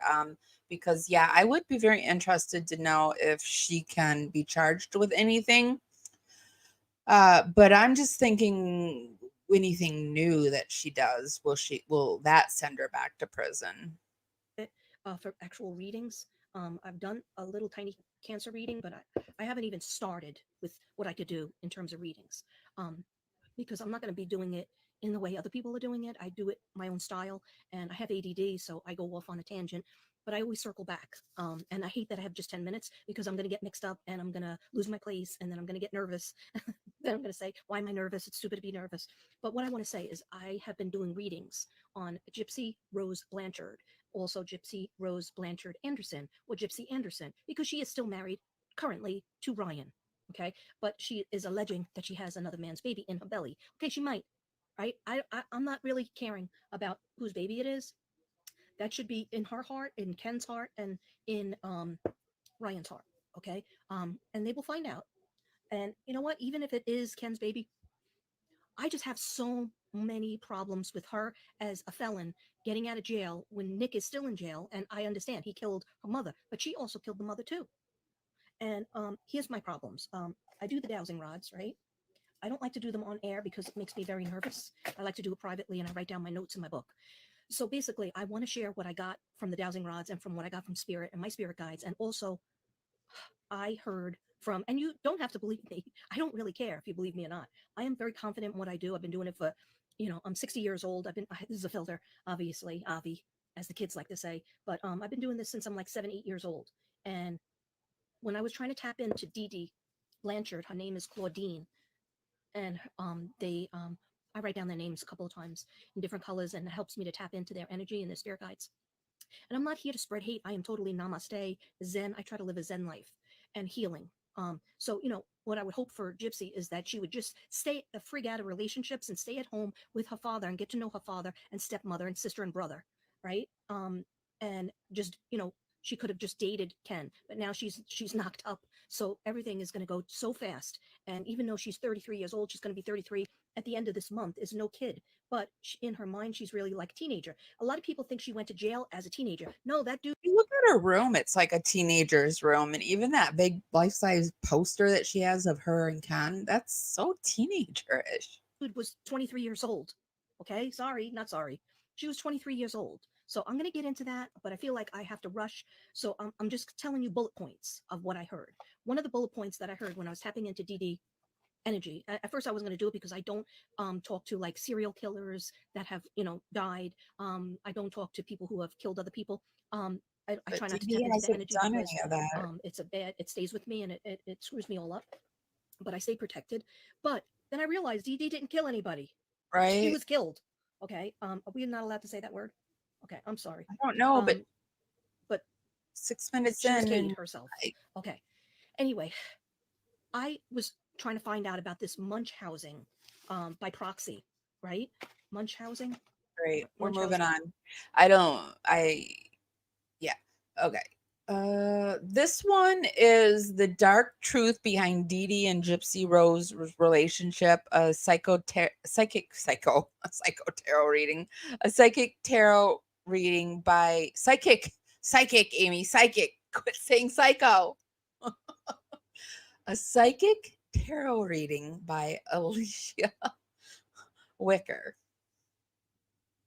And this is the dark truth behind DeeDee Blanchard and Gypsy Rose's relationship. So just what kind of nefarious character was DeeDee Blanchard? Was she? Well, it seems like it by what we've heard. And then I want to check into what kind of character is Gypsy. So that's what we're going to do today. We're going to use the Madhouse Tarot. And let's start with DeeDee. What kind of character is DeeDee? Now we're using the Madhouse Tarot. This one has psychological associations. That's why I have my little cheat sheet here because I'm not going to keep that in my brain. All right. DeeDee Blanchard. Let's see what we get. And of course, this is all for entertainment purposes only, not fact. Psychic downloads, opinions, you know drill. So, ladies out as we do. All right, let's get started here with DeeDee. We're going to start here. We have, Two of Cups and the High Priestess. Now, that kind of fits, doesn't it? Now, if you followed the whole case or just recent news, Gypsy Rose, one of the things she said in one of the documentaries is that her mother did some type of voodoo with a jar and something, and so Gypsy would never find true love. Kind of ties into that High Priestess energy. But let's start here with our Two of Cups. Hysterical behavior, desire to be center of attention. That fits. And we have High Priestess. Secretiveness, arrogance, knowingness, suspiciousness towards others, secret habits. So this was 6 months ago. This was when the whole narrative, everyone was buying what Gypsy had to say. So this will be very interesting to see what this psychic comes up with. Paranoid schizophrenia. Okay. Let's get into the emotional characteristic of DeeDee. Six of Swords. Tendency to vagrancy, frequent changes of places. That fits. Well, let's go. You guys, she's reading from a card. We could all do that ourselves. So let's just keep going.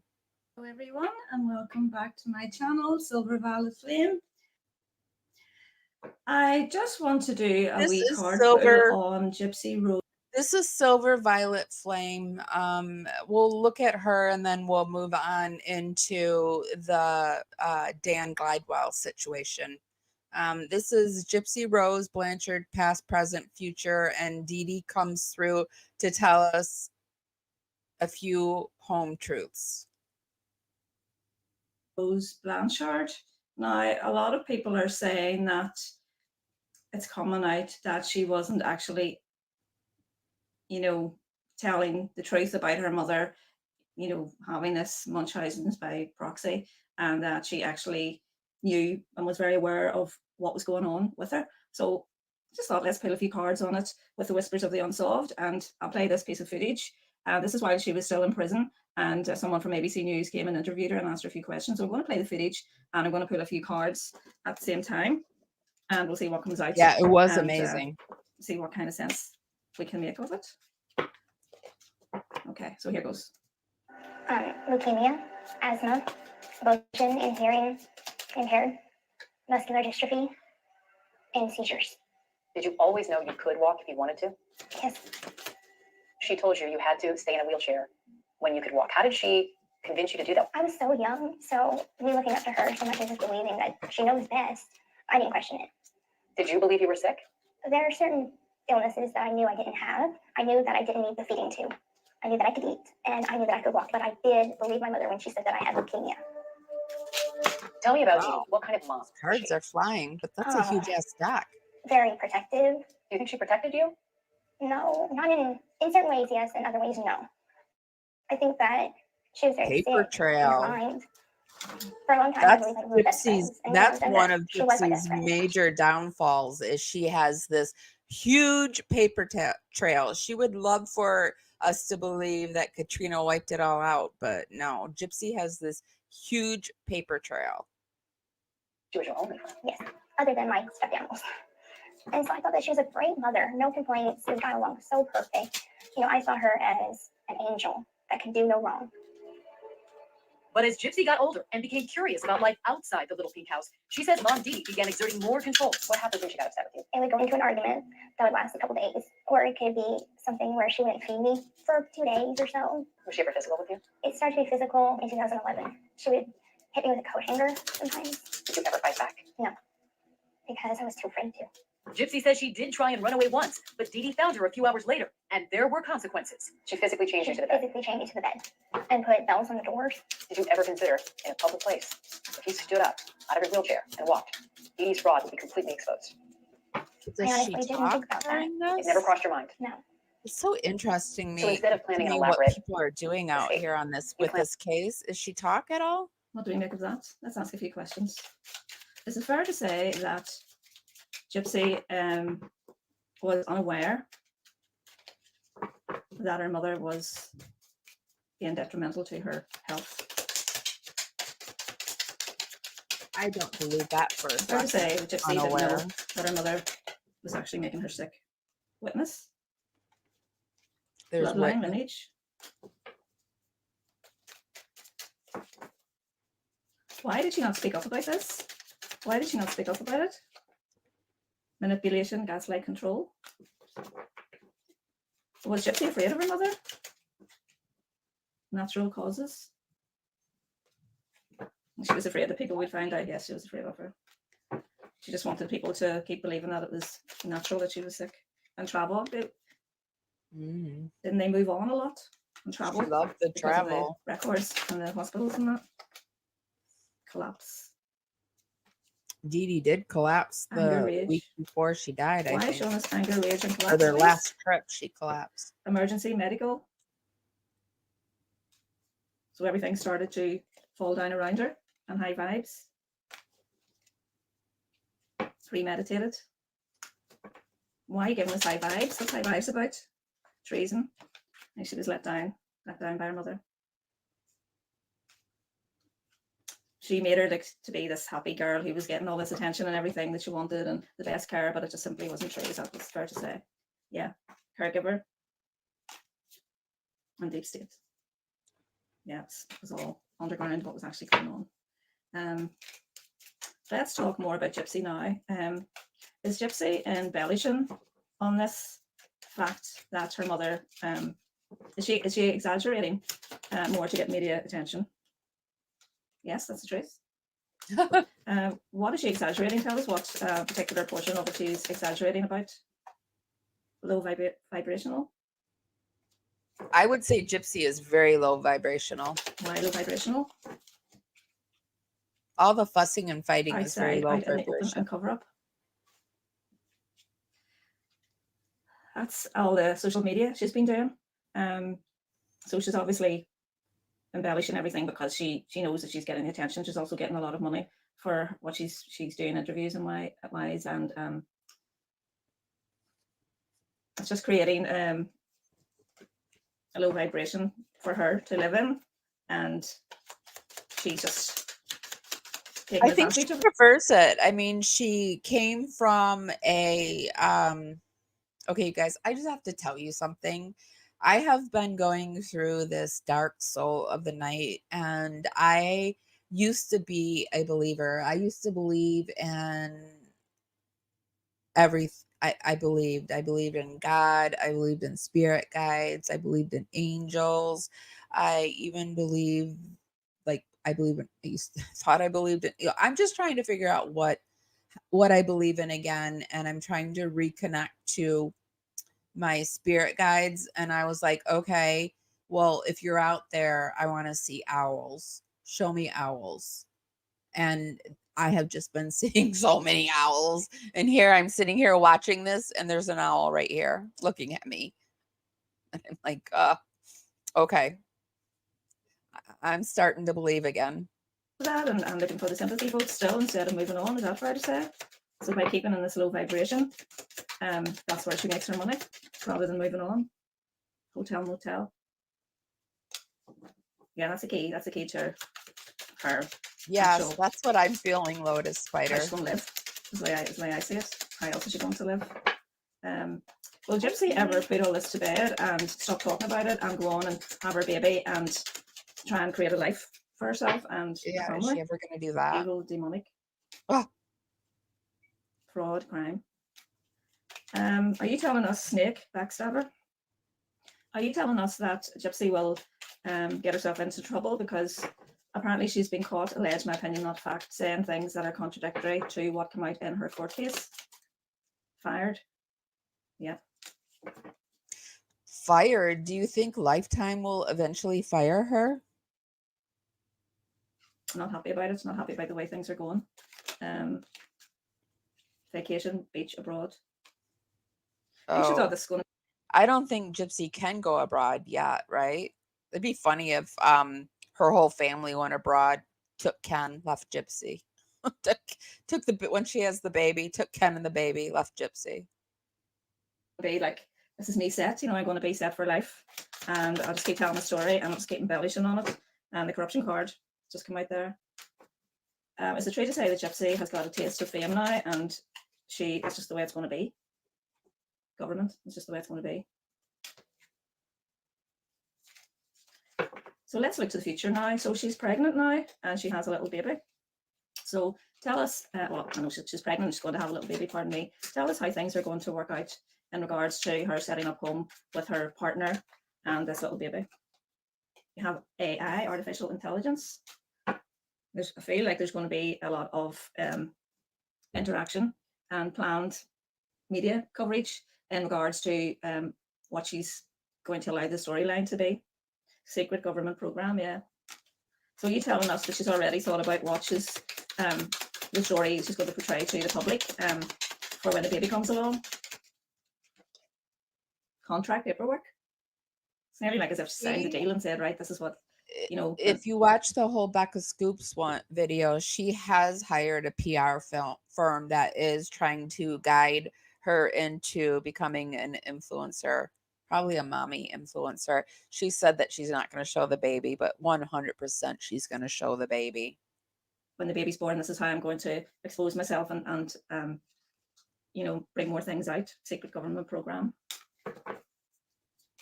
Why would she do this? Why would she continue on in this vein of being so shallow and simply not allowing herself to be happy and settled? What's the reason why? What's the reason why? Inside.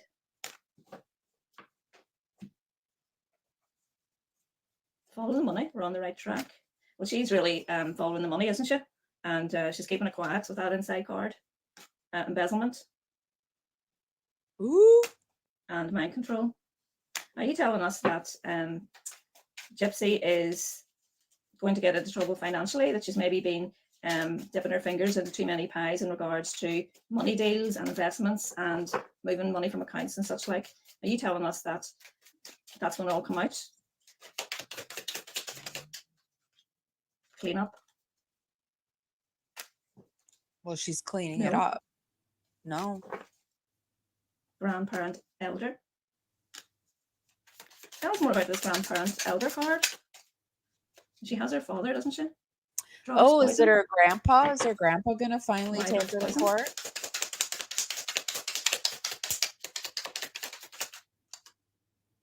Murder for hire. So we can back and tell us more about what happened to your mother, DeeDee. Does DeeDee want to come through and speak to us now? Supplier. That tells me yes, because that's connection. Okay, DeeDee, what would you like to tell us? Regret? She's sorry. What else would you like to tell us, DeeDee? What are you sorry about, DeeDee? Please give us some clear messages. That card was already turned over in the deck. Natural disaster, unavoidable. I think it is unavoidable that Gypsy's What going is to a be natural caught. disaster you're talking about, DeeDee?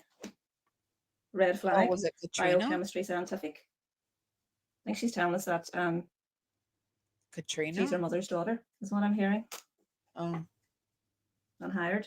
As if she hired that man, that young lad, to do her work and loves underneath. Am I on the right track? I guess what's sad is like Gypsy made us think that like the Petrie family was a grifting family and that like it was just, you know, just in the family. And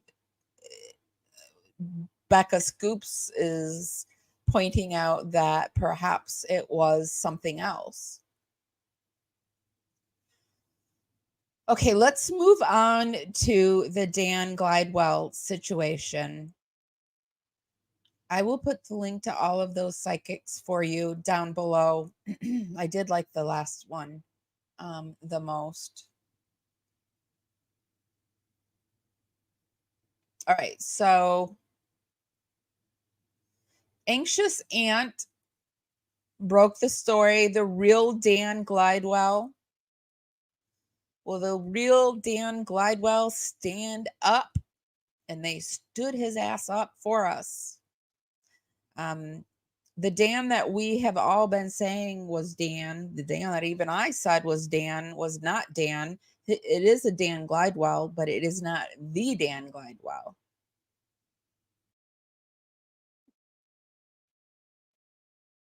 Creator, including ourselves, have put out the wrong Dan Glidewell. Yeah. We cannot believe it. Because we were Googling Dan Glidewell, because if you Google him, he pops up. Mm-hmm.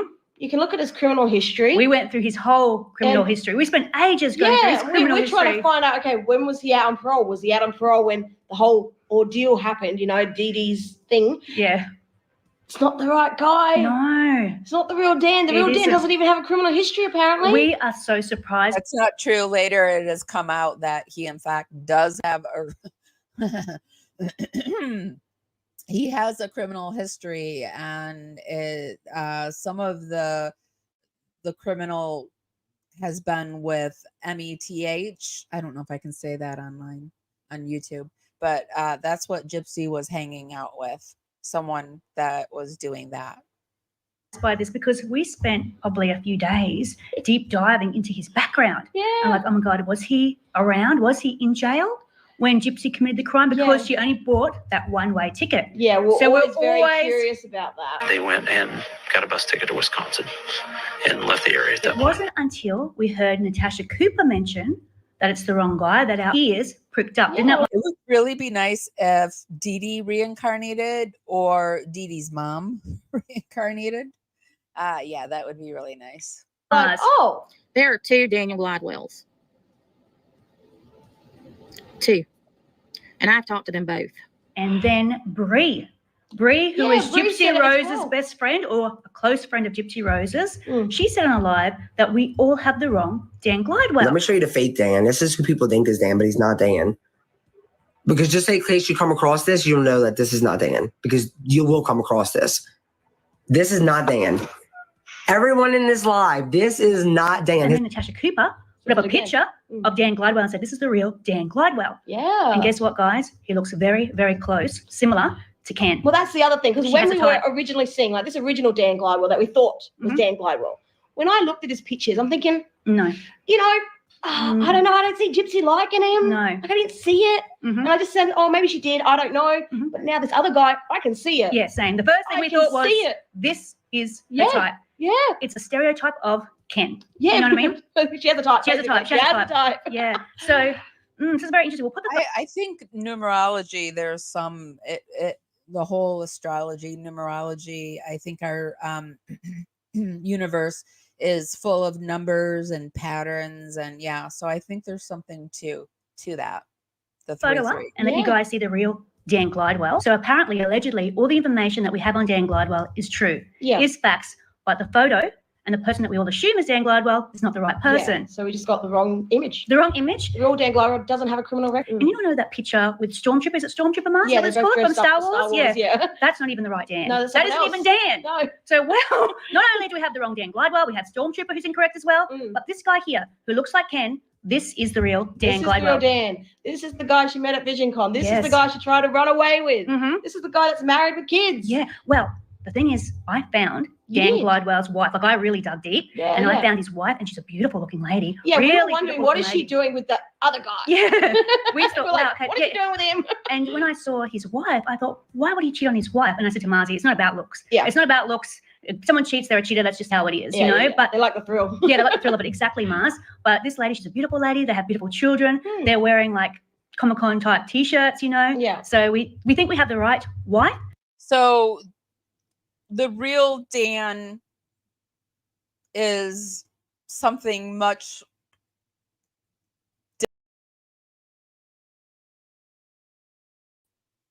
oops, I meant to remove that. And so I want to show you their update. They have an update on Dan.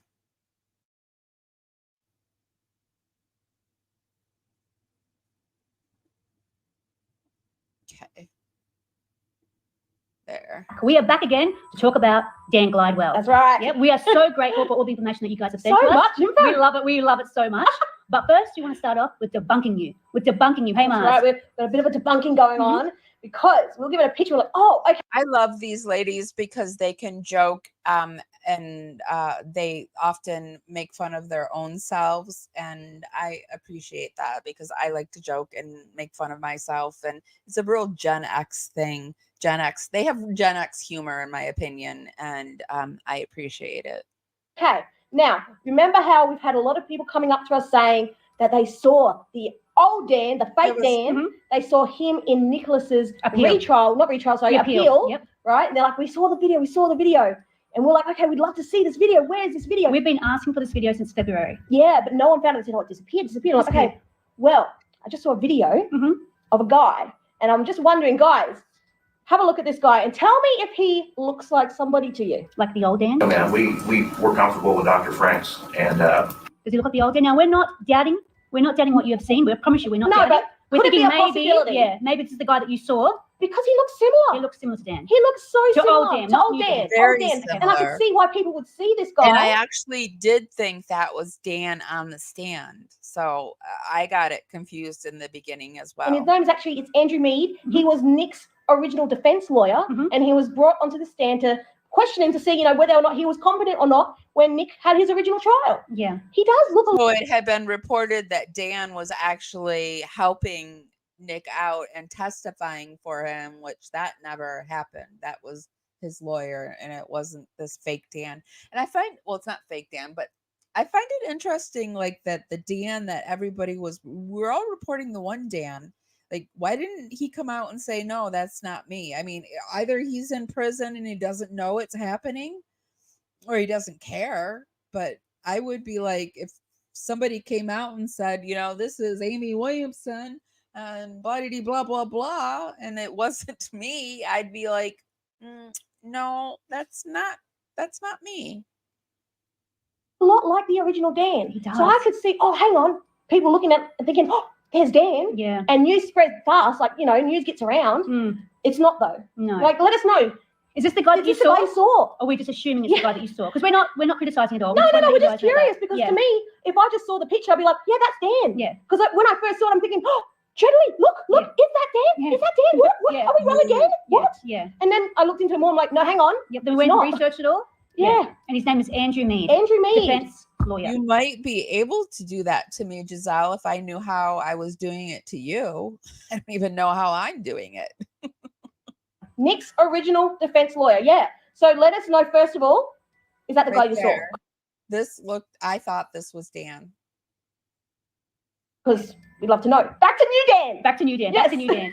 We can't believe that we put out this information on Dan's 50th birthday. I know. What are the odds? Now, okay, we're talking about numbers. Is this not strange that on his 50th birthday, Anxious Aunt exposes this? I know. August the 16th. Yes, we have new Dan, real Dan's birthday. We can't believe it. I was shocked. When I looked up about his birthday, I was completely shocked, guys. That was his birthday. We put up the first information on Dan on his birthday, his 50th birthday. We didn't plan this. No. We didn't plan this. It feels like we did, but we didn't. We're not that smart. No. Now, the reason why we believe, I'm going to say allegedly anyways, I'm going to say allegedly. It's all allegedly. It's all allegedly. Yes. But the reason that we believe that this is Dan, this is the real Dan. The real Dan. Is because Gypsy Rose went on Bree's Live. She did. And she said Dan's birthday on her live. So we'll put that up. And this Dan's birthday is the birthday that Gypsy Rose said. Same birthday. 16th of August. Yes. So what are the chances? What are the chances, guys? Really, let's be real, you know? And like everything's starting to fall into place. Yeah, we like love it. The picture you showed, she did the little sneak peek. If you haven't seen that one, put up again. His vampire picture. Who else was a vampire? Yeah. You know, Nick. Yeah. Very interesting that Gypsy Rose was in love with the real Dan, or new Dan, and he dressed up as a vampire, and then all of a sudden Nick is this, you know, how many years old? I forget how many years old vampire Nick was. I don't think Nick even knew. I think Gypsy put the vampire, the BDSM, everything into poor Nick's head.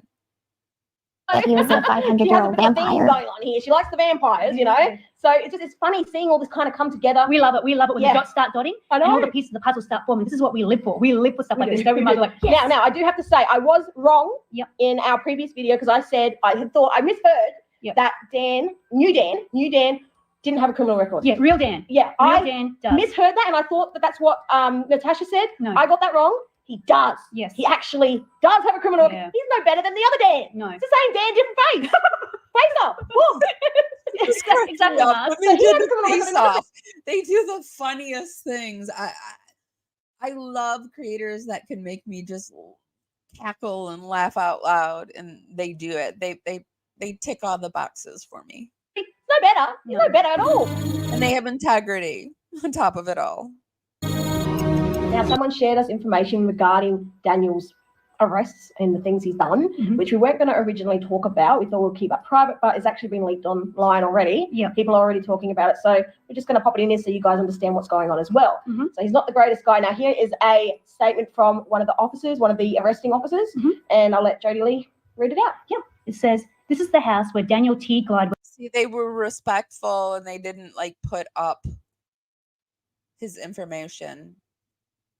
Well, also, this guy's name is Daniel T. Glidewell. Yes. The other guy's name isn't Daniel T. Glidewell. No, so that's just another bit more evidence. Okay, I'll start again. This is the house where Daniel T. Glidewell, the defendant, resides. As a result of the search, controlled substances and drug paraphernalia were found throughout the house and include the following: metal marijuana pipes with residue, plastic straw with white residue, glass marijuana bong, a pile of green leafy substance, small plastic bags with white powder residue, which field tested positive for meth. There were several toys for young children throughout, including They're Aussie girls, but they're Italian. They're Italian Aussies. I love it. near the paraphernalia. AC, a minor child, resides at the residence. Yeah. So, yeah, he wasn't the best person either. And obviously, Gypsy was telling the truth there when she said Dan was on parole. Yeah. So that adds up to her story. One thing she's told. One thing, yeah. There you go. Yeah. So it looks like he probably was on parole at the time when she was getting involved with him. He was on parole. Okay, so I had this thought. You know how Gypsy lost her teeth and this Dan was arrested for a METH pipe? Do you think that Gypsy, I don't even know what the street names for that is, but do you think Gypsy lost her teeth smoking METH with the new Dan? I'm looking up for slang for it. What are some of the slang words for METH? Metamorphosis? No, that's not. What are some of the slang terms and codes? Oh, this is by law enforcement personnel. I don't know. But what do you guys think about that new thought that perhaps Gypsy lost her teeth smoking crystal? We'll try that and see if that goes through. Thoughts, ideas? Anyone? Probably, possibility.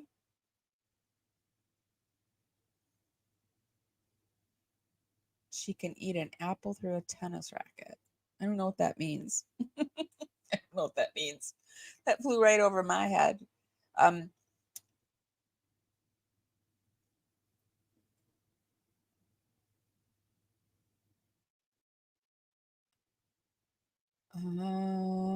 It's been a long day.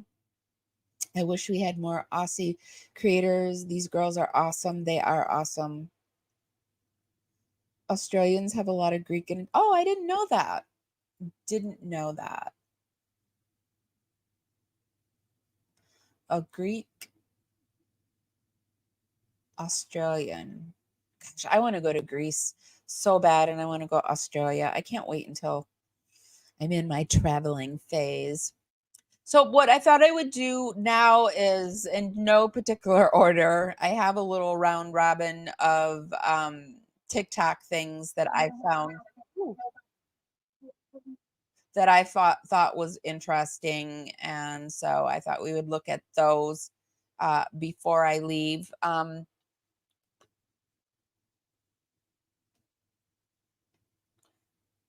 Courtney Ray says, I wouldn't be surprised hearing a lot of underground activities after hanging around these VisionCon like parties. Yeah, there's you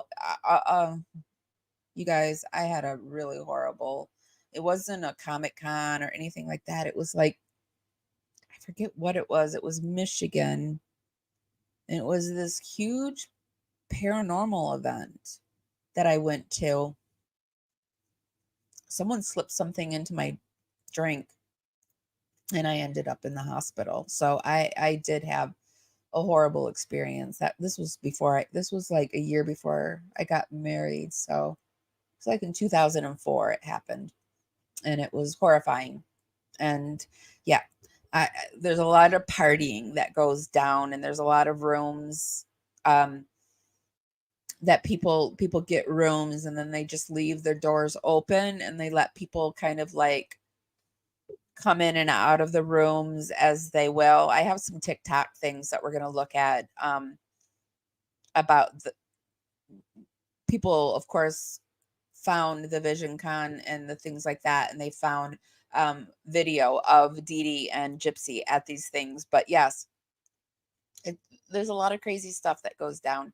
There's a lot of stuff that goes down at the Renaissance, behind the scenes at the Renaissance festivals. There's I did lectures. I did a series of lectures on Victorian death rites at a few steampunk conventions. Those seem to be more like the steampunk conventions. I didn't notice. Well, I don't know.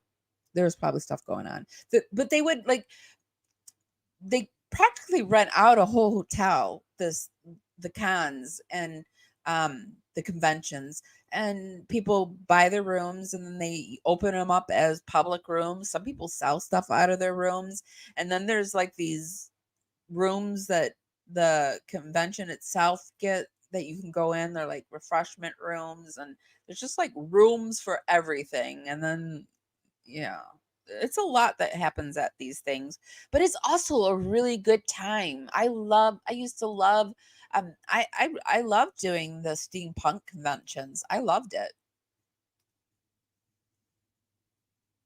Anyone else go to any conventions?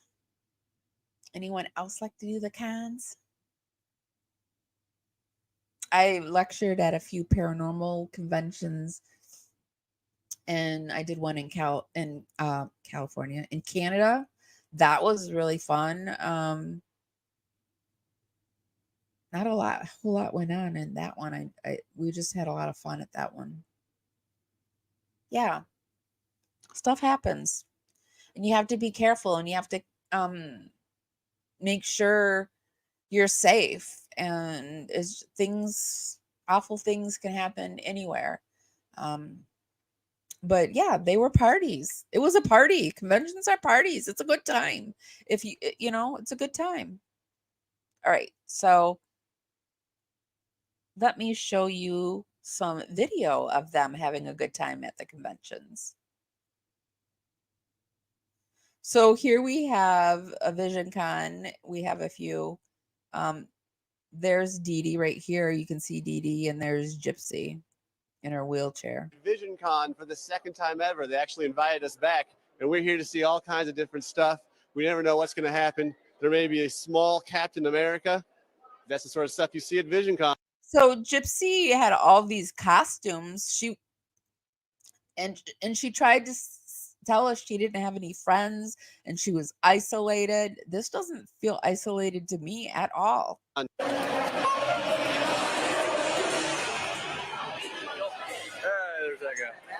it was at one of these conventions that she snuck off, and DeeDee had to look for her, and made her go apologize to everybody. Hey, Gypsy. Amen. Hello. Take me to the Batman. Batman is over here. He's getting his picture taken right now. We just have to rest. There he is. Oops. Oh, excuse me. Please, after you. And your lovely costumes. Very nice. Very nice.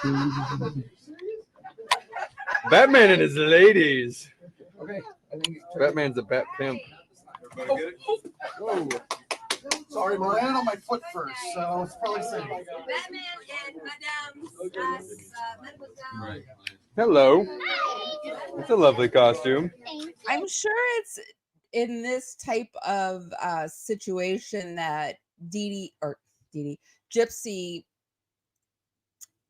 found her love for BDSM, because there's a lot of alt lifestyles that you will find at these conventions. It's kind of like one of the reasons I like it, because I like meeting people of different backgrounds, different thought patterns, different, just more freer. But then there's a lot of, there's a lot of drugs and alcohol, and there's a lot of people that, that are escaping. And there's also a lot of people that will go to these type of things and prey on people. Like, for example, me, I was preyed upon,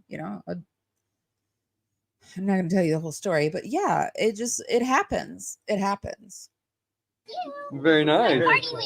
Sweet. Good job. What's this? Garb. Altair? Yep.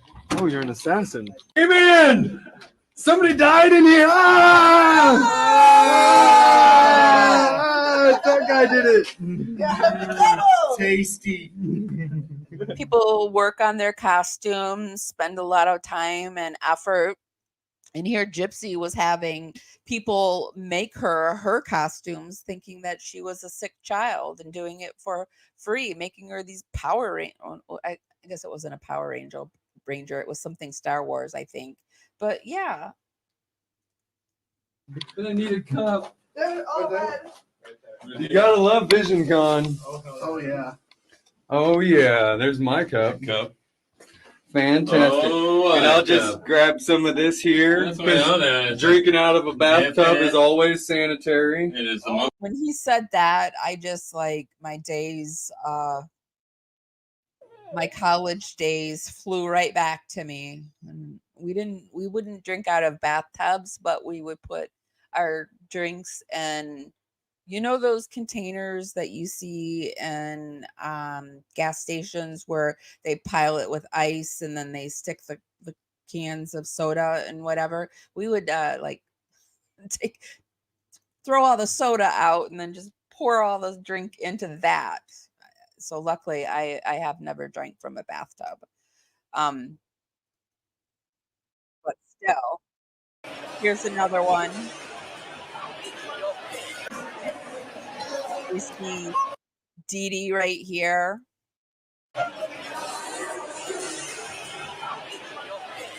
There's that guy. Hey, Gypsy.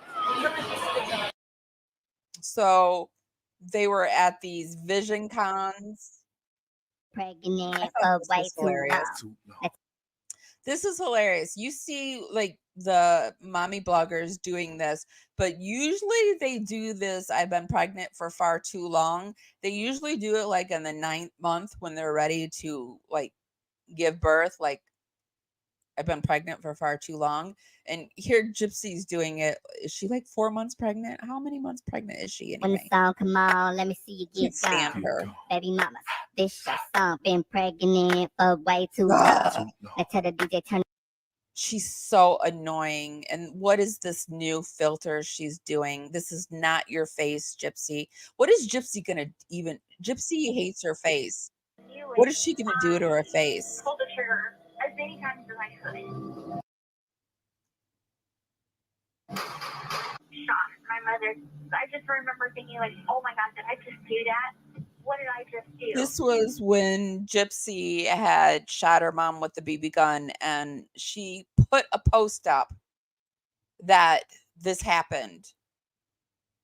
A couple of them hit her, a couple of them hit the wall, but the wounds were superficial. It barely grazed her. That's when I realized it was a BB gun. Warning, if a man approaches you in a Walmart parking lot and asks you for money, run. Jip and I got robbed. Jip is okay, very shaken up, and I got shot. Hope the police get him. And it made me feel relieved because I did not intend to kill her. And that's when I grabbed the gun and I threatened her with it. So, and before I knew it, moving on, I thought this was interesting. Gypsy Rose Blanchard. JoJo was asked. JoJo Siwa now wants to team up with Gypsy if Gypsy Rose wanted to. And you know what Karma I say? Featuring Gypsy Rose Blanchard. Let her. Let her. These two are made for each other, in my opinion. But it's terrifying to me that there's tons of young girls that love JoJo. And she wants to team up with Gypsy Rose. She just does not care about her fans at all. She just cares. JoJo's out for JoJo. This is one of the people that... Featuring Gypsy Rose Blanchard. That's funny. JoJo Siwa has revealed what she really thinks about ex-convicted felon Gypsy Rose Blanchard. JoJo was asked if Gypsy Rose wanted to start making music, would she be open to collaborate with her? And JoJo had this to say. No, but I would take her to Disneyland. I would have never left around. If I could take Gypsy's Disney virginity, that would be the most me thing ever. Oh, I would love that. She then backtracked on herself to reveal a musical collab with the mom-to-be could be in the works. Karma's a featuring Gypsy Rose Blanchard. Okay, maybe I would do something with her musically because that's funny. This isn't the only reason JoJo is making headlines, though. Ooh, the living just booed me. Respectfully? JoJo Siwa paused her set during New York City Pride to address someone who was allegedly booing her on stage. Siwa was singing as part of drag queen Trixie Mattel's Pride tour. The set went smoothly until a fan ruffled JoJo's sequined feathers, causing her to pause and address the drama. Ooh, the living just booed me. After pacing around the stage for a minute trying to find the alleged heckler, JoJo then had a message for the hater. Respectfully? You. Respectfully. I mean, what does that even mean, respectfully? Like May the Force. And so they decided that May the 4th. So here we have Gypsy Rose presented with an honorary membership. The Stormtroopers Star Wars this is another one where they thought she was this poor dying girl and she took this a fan of Star Wars. Or do you think DeeDee was a fan of Star Wars? Do you think DeeDee cared about Star Wars? I don't think DeeDee cared about any of this. I think DeeDee just cared about what Gypsy wanted.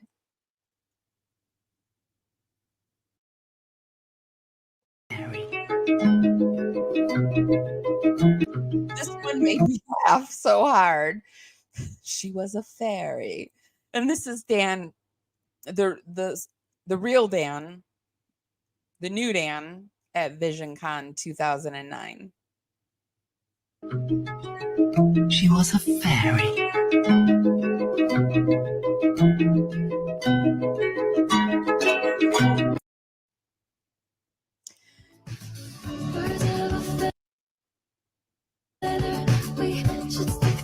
Hello, Starlight.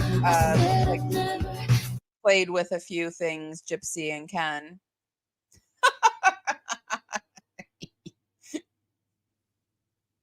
You guys make sure you're seeing where I'm at. Yeah, okay. That was funny.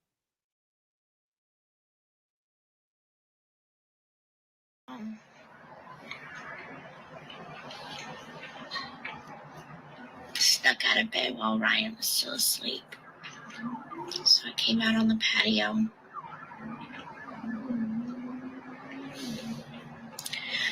Just feel very shaken up right now.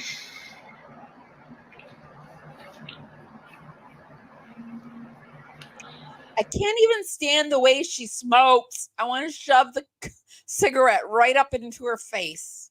I'm sorry. This is the Scorpio in me. I do have an angry side to me.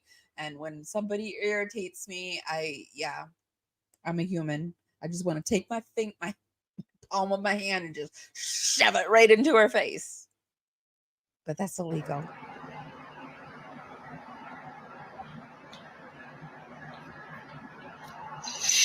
When I have a nightmare about my mom, it's really hard.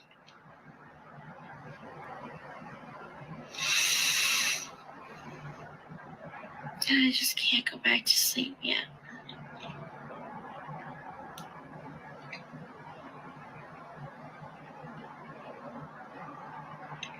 And of course, it's always the same. Thinking about that house. Thinking about the coulda, shoulda, wouldas.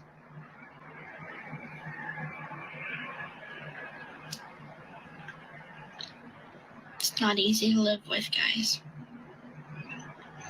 Everybody always sees the happy parts of me, the good times. Who sees that? Life isn't always about good times, is it? Is it? Is Gypsy Rose giving us advice? Not when you're mean. She's not a good actress here when she's trying to be when she's not anchoring it into any kind of lies.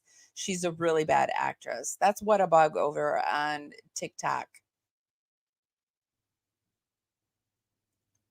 And hey guys, just hanging out on the. I'm starting to like Ryan more. I don't know. He's not annoying me as much. So I think I like his polls. I like his goofy polls. I like his, I don't know. I'm starting to see a sense of humor, but I also do see that there's a screw loose with Ryan too, because I mean, he's still one of those, he's a Gypsy stan still. A nice Sunday, getting ready to watch the Saints game. That's why I got my Saints jersey on. Who that say they're gonna beat them Saints? But anyway, guys, I just wanted to do a video. I noticed I haven't done a video in a while. I've been doing lives recently. And guys, the feedback that I get from my TikTok lives is awesome. Like, I know there's been 3 girls who've made TikTok videos about my lives. And those are so great to me. I love seeing that from people. I love hearing that they laugh at them. I know they're laughing at my mannerisms and things I do. And, you know, I do those stupid polls, but now it's become a thing. It's just what I do. And guys, I enjoy doing my lives. If y'all want me to continue doing TikTok lives, let me know in the comments. And if you don't want me to do them, keep that to yourself. No. And I know there's a guy named Oscar who imitates me and puts on jerseys, and he says some things I wish I could say, but I just don't. But guys, I hope you are having a good week, and thank you all again for the message. I'm rooting for Ryan in this, and I would have never thought that that's who in this story I was going to end up rooting for, but I really want Ryan to come out on top with this. I think he was done way dirty by both Ken and him, or Ken and Gypsy. And I just, yeah, I want to see Ryan come out on top, at least in the divorce. Okay, let me go into chat and see what everyone is saying. Hi, Catherine. She has no emotions and is very fake. She is so fake. I'm sorry, Giselle. What did you miss, honey? Maybe I think I missed what you missed. I'm missing what you missed. Let me put the up here and see what's Tammy. Hi, Tammy. Oh no, how awful. I used to vend at horror conventions and paranormal ones. Yeah. The vending room was always the best room to hang out in my opinion. But I like stuff. I'm a stuff person. I like little nicky nacky type stuff.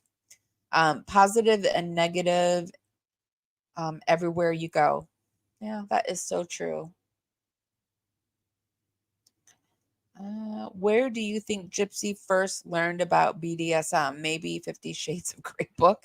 Remember when that came out? Because that was what, 2010-ish. Maybe. Yeah, maybe. It was everybody. That was all the rage. I couldn't read the book. I started reading it. I knew about BDSM already. I had a friend in college who was into BDSM, and we talked about it a lot. So I knew what was, I knew what it was. It's not, yeah. So and in reading it, it was so like, I don't know, like I think the true BDSM people out there probably laughed at 50 Shades of Grey, but it did bring it to a topic to the public that otherwise hadn't been talked about. So, I don't know. Her party wig. She never brushed them or something. She didn't style the wigs. Oh my goodness, Giselle. You're on fire tonight. It's coming right for you. It would be so hard to get away from DeeDee. DeeDee did keep Gypsy and her vision as best she could, and they did need to separate from one another.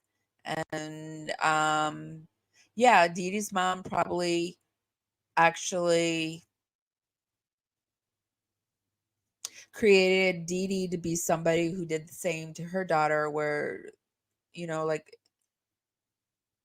I get wanting to be friends with your kids, but that has to come later in life. Like your best friend, I don't know. I just think you have to be a mother. You have to parent your kids. You can't be their best friends. I mean, later in life, yeah, but I don't know. What do I know?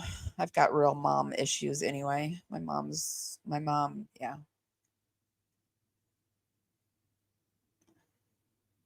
Looks like she had some friends, right? Ew, drinking from a tub. Yeah, just the thought of it kind of. But I remember people would say, well, alcohol kills everything.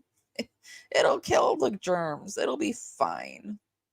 Heavenly, I'm wondering if she ever got out of her wheelchair at those parties. Yeah, I was wondering that too. And also, there are some texts that of Gypsy herself saying, like, when she went to Disney, she danced up and down the streets of Disney. I don't know if that means she in her wheelchair. I don't know. She danced up and down, and nobody was surprised that Gypsy could walk in the neighborhood. They're all trying to tell us that even the family said they knew she could walk. So I don't know. I do not know.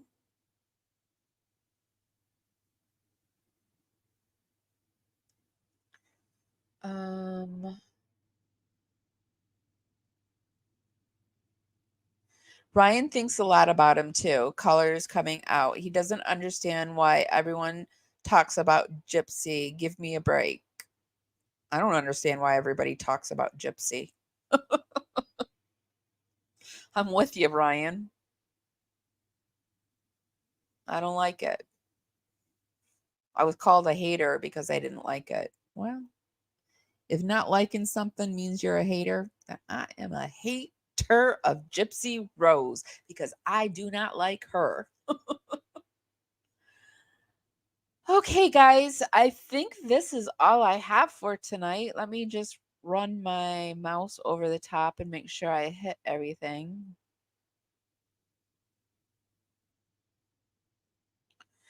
I did. I think I did. I think I did. Oh, you're from Australia? Oh, you're in Canada, though, but you're originally from Australia. Interesting. I'm in Florida now. I'm originally from Michigan. Michigan. Okay, guys.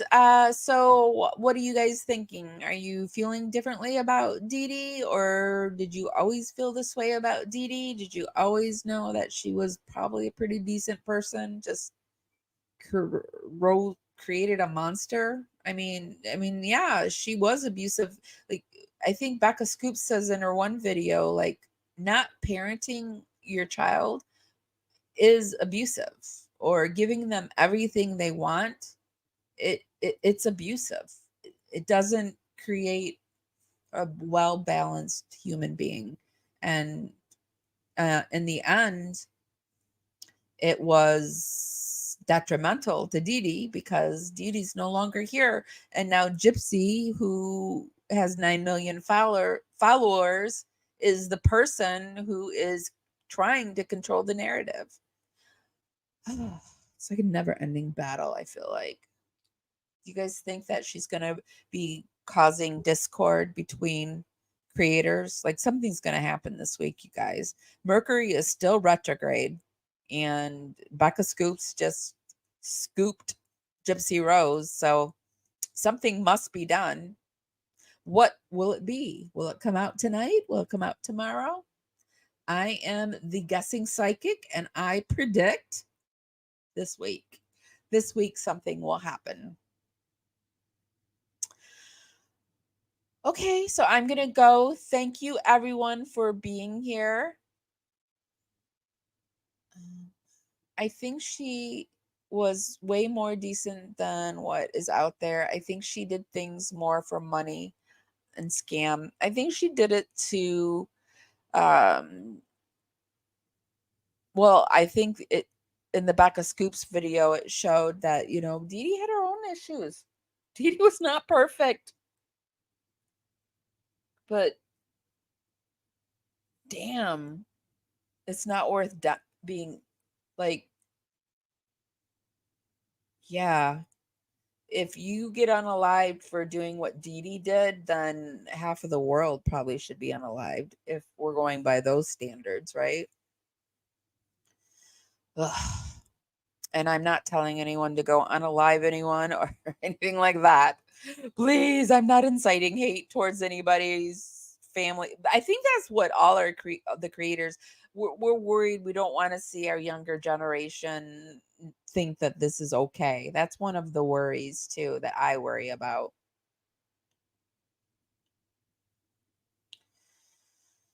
All right, so that's all I have. Remember, I will put the links to everything that we watched in this live down. Oh, I know. I want to do a few. I wanted to give out some memberships. I have a few to give away, and I'm going to do that. So let me do that real quick before we go. I have 5 of them left to give out. So here we go.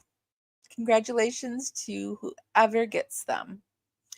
And I am giving them over on YouTube. It is our Dragonfly is our membership program. Courtney Ray, Tony, Laura Lynn, Sancho, Dan Brink, and Fruitfly.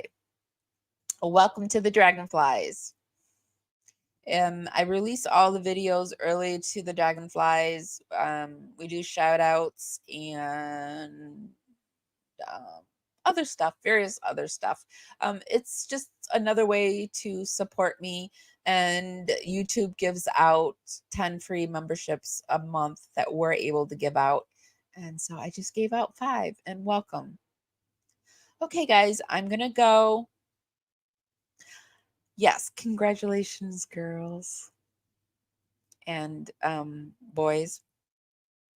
We actually have men that love and support us, and we have a few men that are dragonflies. And actually over on YouTube, it's so interesting to me because over on YouTube we're like 80% men, 80% men. That's what it is. And then over on over on Facebook, we're 80% men, and over on YouTube, we're 90% women. So it's very interesting to me, the dynamics. No, it's fine, because we're Parawomenradio. So it would make sense that you would say women. I love dragonflies too. They help us fly through our illusions, and they're full of abundance, and they've been around the planet forever, and they're beautiful. Yes, charge those crystals, ladies and gentlemen. Tomorrow is the full moon, but you know the full moon it goes 3 nights. So you have tonight, tomorrow, and the following night if you want those full moon energies. Okay, guys, thank you for being here. Be sure to give this live a thumbs up if you like my content. Subscribe. Become a dragonfly if you so desire. It's $2.99 a month over on YouTube. And thank you so much to Giselle for the super chat. The two of them. Oh, yep, 2 of them you gave. Thank you so much. And thank you so much to one of our new dragonflies. She didn't even know she was about to be a dragonfly. Laura Lynn, thank you, honey. And thank you, Cat's Life, for 2 months of being a dragonfly. Okay, guys, I'm going to go. If nobody's told you this today, and you know what? Even if they have, I'm going to tell you this. I love you guys so, so much. And I'll see you next time. Bye, guys. Welcome to Parawomenradio. I'm Amy. Carefully strumming this old guitar, words rolling out into the fire. Never ask why my heart burned blue. Here in the haze where you inspire me. Here in the darkness I hear my cue. Time to find some solitude. Here where my soul bleeds openly, deep in the heart of sin and you. Here in the blue, I'm falling deep into you. Here in the blue, I'm dancing with you tonight, and it feels fine.